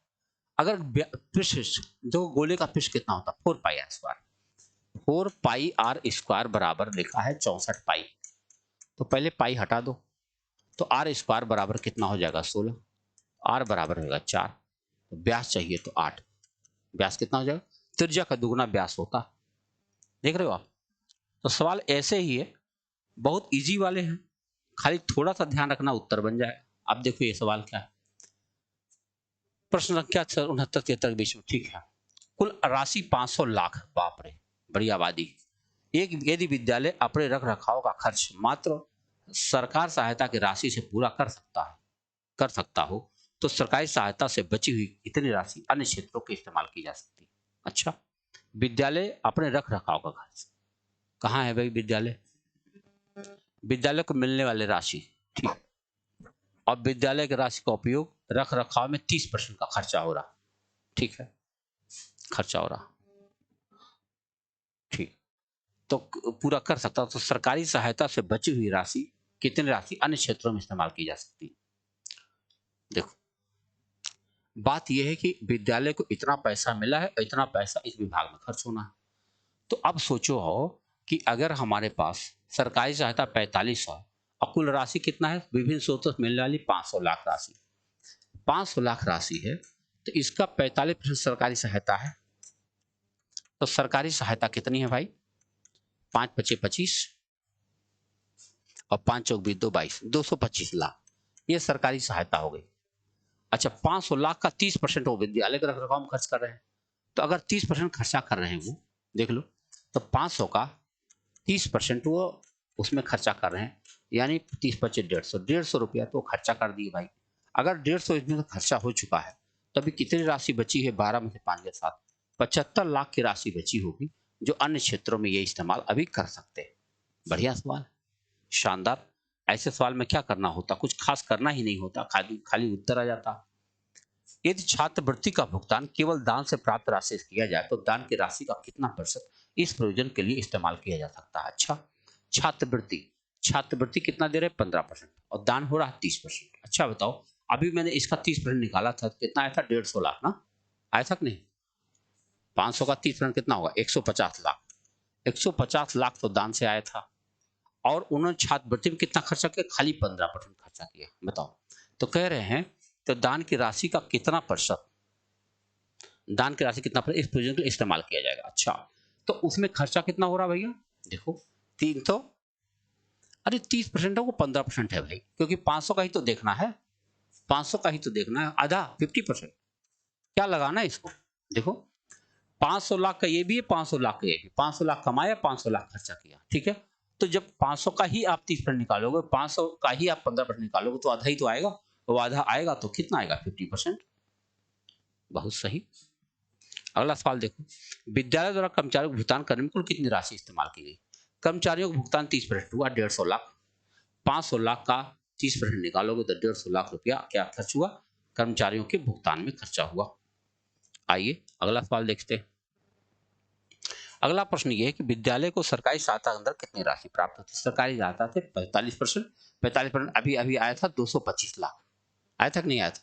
500 का 45% निकालोगे 225 लाख आपका आ गया सरकारी सहायता से। गैर सरकारी संस्थाओं से तथा सरकारी सहायता से विद्यालय को मिलने वाली राशियों का अंतर क्या है? गैर सरकारी से और सरकारी, देखो दोनों का अंतर है 25% का, आएगा कि नहीं? देखो, ये 20% है, ये 45%, 25% का अंतर है, और 500 का 25% निकालोगे तो कितना आ जाएगा? 125 लाख। कितना हो जाएगा? 125 लाख का अंतर आ जाएगा दोनों का। तो आप देख सकते हैं ऐसे सवाल में तो खाली लिखना पड़ता है, बस वो खत्म भी हो गया, खाली लिखो उत्तर बन जाए। अनिल, मनोज तथा विकास इतना इतना रुपया लगाकर दुकान खोलते हैं, वर्ष के अंत में इतना रुपया लाभ में विकास को क्या मिलेगा? अनिल, विकास, मनोज, देखो अनिल, विकास और मनोज, नहीं, अनिल, मनोज, विकास, अनिल, मनोज, विकास, तो इनका लगा है 40,000, इनका लगा है 24,000, इनका लगा है 32,000। तो आप अनुपात लगाएंगे तो तीनों तीनों जीरो उड़ा दीजिए, 4 से और काट दीजिए, 4 धाम 40, 4 छके 24, 4 छके 32, यार 8 से काटना चाहिए था, 2 पचे 10, 2 3 6, हाँ, और 2 चौके 8, ठीक। इसी रेशो में पैसा बटेगा। इनका विकास को क्या मिलेगा? 4 मिलेगा भाई, 7200 है, 7200 है, विकास माने 4 और बटा क्या? 5 3 8 4 12, 12 6 72 और 6 चौक 2400, विकास को कितना मिल जाएगा? 2400 रुपया मिल पाएगा। हमने क्या किया? जिस अनुपात में पूंजी दी गई थी उसी अनुपात में हमने लाभ का बंटवारा कर दिया। अगला प्रश्न आपके सामने है, अतुल, हरीश, विनय ने कंप्यूटर किराए पर लिया और उनके अंदर 5 दिन 6 दिन 9 दिन उपयोग किया, कुल किराया 2400। तो हरीश द्वारा कितना किराया किया? हरीश माने सेकंड वाला 6 दिन इस्तेमाल किया, तो भाई 24,000 रुपया किराया था, और हरीश ने 6 दिन इस्तेमाल किया, और कुल कितने दिन हुआ? 6 5 11, 11 और 9 20, 20 दिन तक इस्तेमाल हुआ है। 2 से काटो, 12 6 7200, हरीश ने कितना किराया दिया होगा? 7200 रुपया। जितना दिन इस्तेमाल करोगे उसी हिसाब से आपको पेमेंट करना पड़ जाएगा, देख रहे हो? ये है साझा का सवाल। ABC एक व्यापार में 5-4-3 के अनुपात में निवेश करके शामिल हुए। 4 महीने बाद B ने 1000 रुपया का अतिरिक्त निवेश कर दिया और 8 महीने बाद C ने 2000 अतिरिक्त निवेश कर दिया। अच्छा, और 1 वर्ष के बाद कुल लाभ का अनुपात ये रहा। तो C का आरंभिक निवेश क्या था? बहुत अच्छा है सवाल, बड़ा है थोड़ा सा। ABC थोड़ा दूर दूर लिख देता हूं, है ना। तो चलो, इन्होंने 5x लगाया है भैया पहले, और इन्होंने 4x लगाया है पहले, और इन्होंने 3x लगाया है पहले, है ना, लगाया। 4 महीने बाद B ने 1000 अतिरिक्त निवेश किया। अच्छा, A ने कुछ नहीं किया, तो A ने तो पूरा 12 महीने यही चलने दिया, और इन्होंने क्या किया, 4 महीने बाद भैया इसके 4 महीने तक चलेगा, उसके बाद B ने 1000 और लगा दिया, तो उसके पास कितना पैसा हो गया, 4x प्लस 1000 हो गया, और ये कुल मिला के 8 महीने और चला होगा ना। और C ने 2000 का अतिरिक्त निवेश किया, कई महीने बाद, 8 महीने बाद, तो इनका तो 8 महीने तक यही चला होगा। उसके बाद 3x प्लस 2000 हो गया होगा इनका पूंजी, है ना, और इस पैसे को लगाए होंगे 4 महीने तक, तो इनका ये पैसा हुआ। अब फिर क्या कर रहे हैं, 1 वर्ष के बाद लाभ का अनुपात 5, 15, 14, 11 है, तो किसी एक को ले लेते हैं, इसको A और B को ले लेते हैं, चाहे B और C को ले लेते, किसी एक को ले लेते हैं, तो आपका उत्तर बन जाएगा। तो बताओ ये कितना, 12×5 = 60x अपान इनका पैसा मैं लिखूंगा, तो इनको पहले यहीं हल कर लेते हैं। 4 चौके 16x और प्लस 8 चौके 32x और प्लस 8000, तो क्या इनको जोड़ा जाए, 32 और 16 48x, 48x A और B का अनुपात हम निकालने जा रहे हैं, 48x और प्लस 8000, और इनके बीच में पैसा जो बटा है 15 और 14 के रेशियो में बटा है। काट सकते हैं हम, 15 चौके 60 हो जाएगा, ये 4x हो जाएगा, 14 चौके 56x बराबर 48x और प्लस 8000, तो 48 इधर आएगा तो घटेगा, 16 में से 8 गया 8x, 8x बराबर 8000, तो x बराबर 1000 आया। अगर x बराबर 1000 हुआ तो उन्होंने पूछा C का आरंभिक निवेश कितना था, C का आरंभिक निवेश 3x था, तो 3x माने 3000। देखो बहुत अच्छा सवाल है, A और B से ही आ गए, C की जरूरत नहीं पड़ी। जब भी कभी ऐसा सवाल आए तो चाहे A और B ले लो साथ में, चाहे B और C साथ में ले लो, एक ही मैंने 2 ही लेना, तीनों एक साथ नहीं लेना। अब देखो क्या हुआ, देखो व्यवसाय से सवाल आ रहे हैं। एक व्यवसाय की हिस्सेदारी में एक कुल पूंजी का 1/6 कुल अवधि के 1/6 के लिए निवेश किया, B कुल पूंजी का 1/4 कुल अवधि के 1/4 में निवेश किया, C कुल पूंजी का शेष पूरी अवधि के लिए निवेश किया। तो एक काम करते हैं, 1/6 है और 1/4 है, दो प्रकार की वैल्यू है, 6 और 4 का लघुत्तम कितना है, 12। हमने मान लिया कुल पूंजी कितना है, 12x 12 रुपये, और कुल समय जो है 12 माह है, बस काम हो गया। अब हमने लिखा A, कह रहे A कुल पूंजी का 1/6 माने 2 रुपया, और कुल समय के 1/6 के लिए यानी 2 माह के लिए लगाया। B ने कुल पूंजी का 1/4 यानी 3 रुपया, और कुल समय का 1/4 यानी 3 माह के लिए लगाया। और C, बताओ 2 इसने लगाया, 3 इसने लगाया, 5 तो लगा ही लिया, इतने के पास क्या बचेगा, C के पास 7 रुपया बचेगा। अब पूरे समय के लिए लगाए, शेष पूंजी पूरे समय माने 12 माह के लिए लगाए। अब बताओ 19,400 व्यापार में B को क्या मिला, आओ काटते हैं, ये 2 दूनी 4, 3 तिया 9 और 12 सत्ते 84। B को क्या मिला, 19,400 टोटल है, 19,400 टोटल है, B माने 9 और बटा, थोड़ा जोड़ो, तो 4 और 9 13 और 4 17 हासिल 1 और 8 1 9 97 आए, 2 बार में कट गया, दोनों 18। देखो कितना बढ़िया सवाल बनाया गया, बहुत जबरदस्त सवाल है, साझा पर जरूर इसको दोहरा लीजिएगा, शानदार प्रश्न है। आइए बढ़ते अगले सवाल की तरफ। अगला प्रश्न देखो काटने के लिए आया हुआ, तो हमें पहले दशमलव इसको हटा देना चाहिए। अगर हम दशमलव हटाएंगे तो पहले गिनेंगे, 3 3 6 3 9, 4 4 8 1 9, 3 ऊपर नीचे दोनों 9 था, सब कट जाएगा, ये हो गया 1296, ये हो गया 81, ये हो गया 57 76, और नीचे क्या है हमारे पास, नीचे है 15,625, और है 361, और है 729, और है 64। इसको काटना है, उसके बाद वर्गमूल तो निकालना ही है, तो वर्गमूल तो बाद में देखा जाएगा। आओ पहले काटते, 19 से देखो ये कट रहा है, 19 59 361, 19 3 57, 19 चौक 76, बहुत सही कट गया। 1296, ये 64 से कुछ हो सकता है इसका हिसाब किताब ना। चलो किससे काटते, 16 से काटें। 16 8 128, 16 से कट रहा है देखो। 16 से अगर काटते 16 चौके 64 और 16 8 128, 16 1 16, 81 आ गया। ओके 81 आ गया तो 27 का क्यूब स्क्वायर है ये, तो 27 सत्तहियम और 27 दिया 81 और फिर 27 दिया 81 आ गया। हाँ ओके अब काटते हैं 15,625 ना। 304 का कुछ हिसाब बन जाए। हाँ 19 से कट रहा है ये, 19 से के 19, हाँ 19 छक्का 114, 16 आ गया और 4 चौके 16 हो गए। बस काम हो गया। अब ना काटो। कैसे देखो 3 3 अगर वर्गमूल निकालना है तो इस 3 3 के बदले 3 और 4 के बदले 2 ऊपर आ गए। ये किसका वर्ग है 125 का ना, 125 का वर्ग है 125 नीचे आ जाएगा, यानी 6/125 आपका उत्तर बन गया। कितना जबरदस्त क्वेश्चन है, देख रहे हो आप। इतना आसानी से उत्तर बनाया जा सकता है अगर आप लगाना चाहें तो।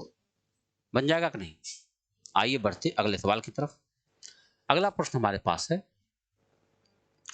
का मान बताओ। यहां भी वही कहानी है, बस पहले गिनो 0.3 और 4 7 1 8, 4 3 7 1 8, ऊपर भी 8 नीचे भी 8 और फिर से लिख देते हैं। ये है 625, ये है 729, ये है 289 और नीचे कितना है 81 गुणा 25 गुणा 17। बताओ 25 पर चाहिए हम 625, हाँ और 17 17 17 हम 289 और 81 से 9 बार में कट गया ये, बस गुणा कर लो। 25 9 225 गुणा 17, 225 गुणा 17 कर लोगे जो आ जाए वही आपका उत्तर है। 17 25 85 8, 17 दूनी 34 और 8 42, 7 4, 17 दूनी 34 और 4 38, ये आपका उत्तर आ गया। तो आप देख सकते हो कि जब कभी ऐसा आ जाए बराबर का तो बिल्कुल जाइए और आराम से पहले दशमलव हटा दीजिए।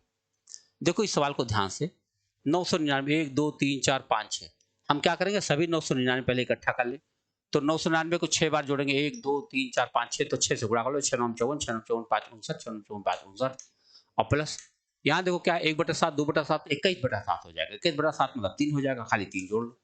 आपका उत्तर हो गया 5997, ये आंसर आ गया। तो देख सकते हो ऐसे सवाल को पूरा लगाना नहीं पड़ता, ट्रिक समझना होता। अगर ट्रिक समझ में आ गया तो जल्दी से उत्तर आ जाएगा। देखो √3 का मान दे रखा है, इसका मान पूछा गया।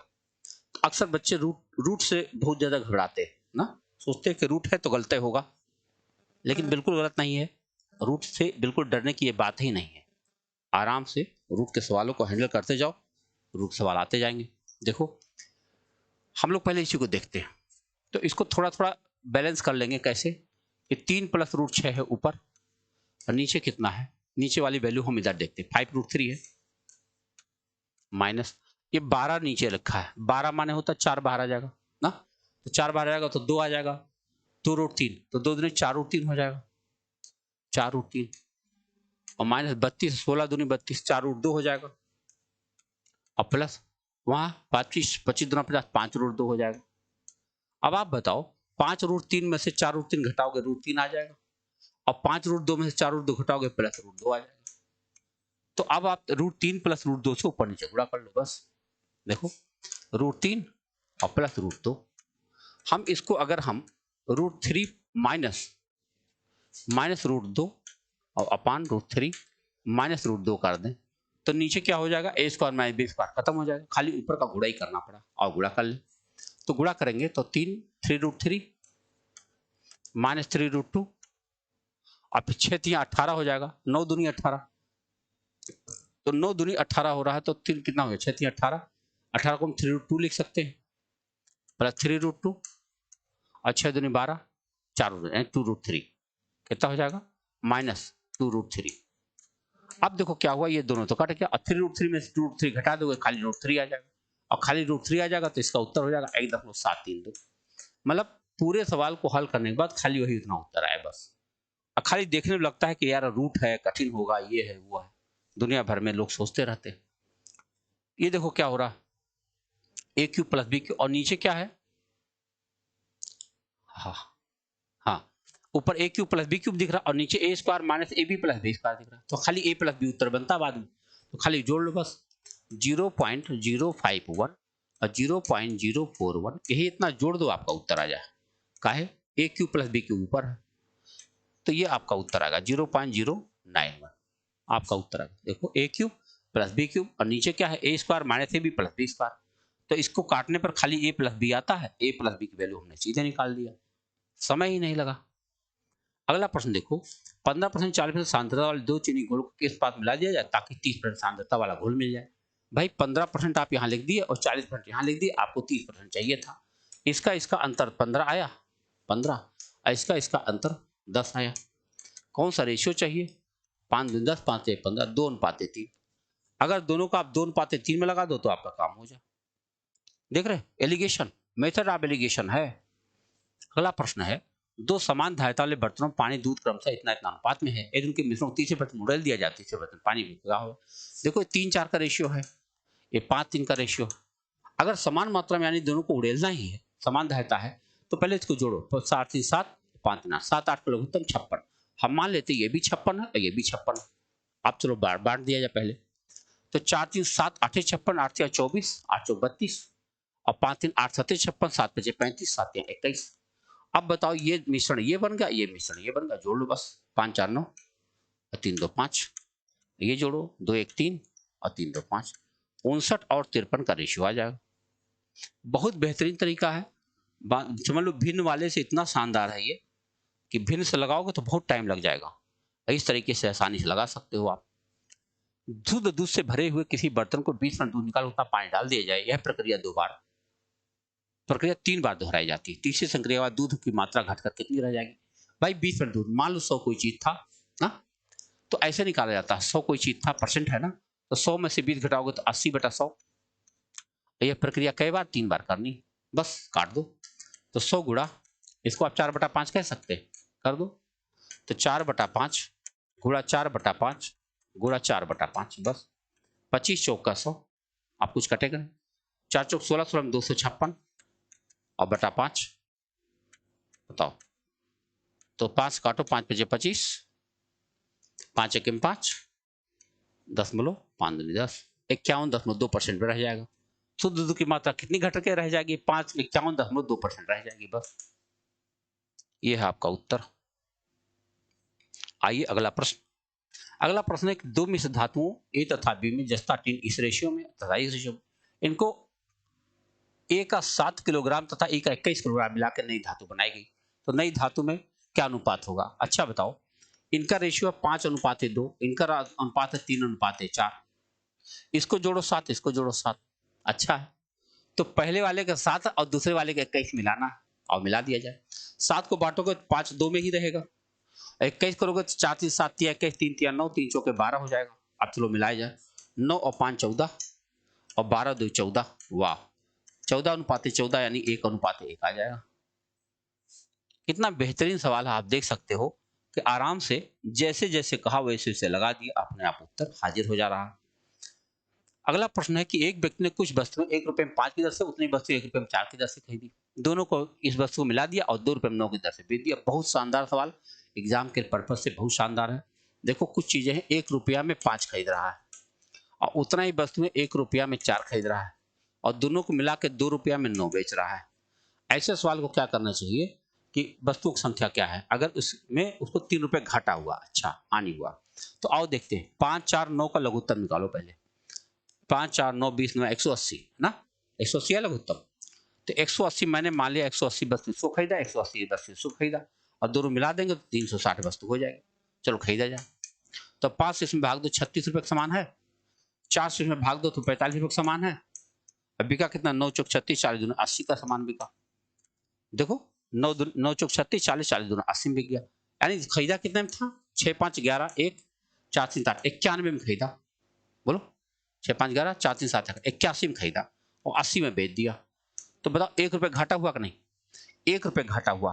कह रहे खरीदी कुल वस्तुओं की संख्या, बताओ 1 रुपए घाटा हो रहा जब 360 सामान खरीदा जा रहा, और कह रहे 3 रुपए घाटा हुआ तो 360 का दुगुना खरीदा जाए, तिगुना, क्योंकि 3 रुपए घाटा हुआ, तो 360 गुणा 3 कर दो, बस 3 छक 18, 3 3 9 10, 1080 सामान खरीदा, यानी 540 इसको खरीदा, 540 को खरीदा, कुल 1080 सामान खरीदेगा तब जाकर उसको 3 रुपए घाटा हो पाए। को समझ पाए? 1 रुपये घाटा हुआ है, तब 360 सामान था और हमको 3 रुपये घाटा करना था। आइए अगला सवाल।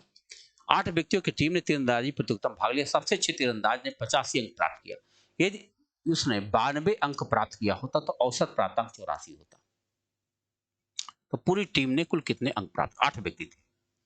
अगर 8 व्यक्ति, ये इसने अगर 92 अंक तक प्राप्त किया, 8 व्यक्तियों की टीम भाग लिया, ठीक, सबसे अच्छा जो तीरंदाज था 85 अंक पाया। अगर वो 92 पा गया होता तब औसत 84 होता। अच्छा, तो पूरी टीम ने कुल कितने अंक प्राप्त किए? एक बात बताओ भैया, 8 व्यक्ति थे और 92 अंक अगर वो पा गया होता तो कितना औसत आ जाता है इनका? 84 ना। तो हम क्या करते हैं, 8 गुणा 84 कर देते हैं। 8 गुणा, अरे भाई आ जाओ मालिक, वाओ, 84, यानी 8 चौक 32, 3 8 64, 3 67। इतना तब आता जब 92 अंक को पाता, लेकिन 92 तो पाया नहीं, पाया था 85। कितना अंक कम पाया? 7 अंक कम पाया। तो 7 इसी में से घटा दो, 12 में 7 गया 5, यानी पूरा टीम 665 बनाकर आउट हो गई। क्योंकि इसमें 7 मिला देते तब 672 हो जाता, तब इनका औसत 84 बन जाता, लेकिन बना ही नहीं, क्या किया जाए, है ना। अगला प्रश्न आपके सामने है कि किसी टीम के 12 खिलाड़ियों का औसत आयु 25 साल है। इनमें टीम में कप्तान की आयु भी सम्मिलित कर ली जाए तो औसत आयु 1 बढ़ जाएगी। भाई मेरे, अगर कप्तान आया वो भी 25 का होता तो कोई फर्क नहीं पड़ता, लेकिन उसके आने औसत 1 बढ़ा है, इसका मतलब ये हुआ टीम की आयु सम्मिलित कर लिया। तो 13, 12 तो पहले थे, एक और आ गया 13, यानी आने वाला आदमी 25 तो था ही था, प्लस 13 साल और भी था। 13 बार 1 साल और था, तभी तो 1 वर्ष औसत बढ़ा पाया। तो 5 3 8 और 38, यानी जो कप्तान आया उसकी आयु क्या रही होगी? 38 रही होगी। तो अगला सवाल देखिए, मेरे ख्याल से आखिरी प्रश्न होगा, आओ देखा जाए। 14 छात्राओं और उनकी एक शिक्षिका की औसत आयु 15 साल है। एक शिक्षिका की आयु को हटा दिया जाए तो औसत आयु 1 अंक की कमी हो जाएगी। तो शिक्षिका का आयु क्या है? अच्छा बताओ, शिक्षिका का औसत आयु अगर 15 वर्ष होती, हाँ, तो एक काम करते, 14 छात्रा और उनकी एक शिक्षिका, 15 लोग हैं, औसत आयु 15 वर्ष, ठीक है, 225। और शिक्षिका का आयु को हटा दिया जाए तो कई लोग बचेंगे? 14, और 1 अंक औसत में कमी है 14, 14 14 में 196। बताओ, 15 में से 6 गया 9, और 11 में से 2 9 गया 2, 29 साल की शिक्षिका थी, चली गई। तो आप देखो, लगाने का तरीका आपके सामने ये रहा, और सवाल आपके सामने हो चुका है, देखो खत्म हो चुका है। प्रिय विद्यार्थियों, अब आपको बताऊं, 90 प्रश्न आपके सामने है। अगर आप 90 प्रश्न को 1 बार 2 बार देख लीजिए तो मैं पूरी उम्मीद के साथ कह सकता हूं कि गणित के एग्जाम में आपसे कोई समस्या नहीं आने वाली, आप बहुत जबरदस्त हल करोगे, है ना। तो ठीक है, मिलते हैं अगले वीडियो में। बहुत बहुत धन्यवाद।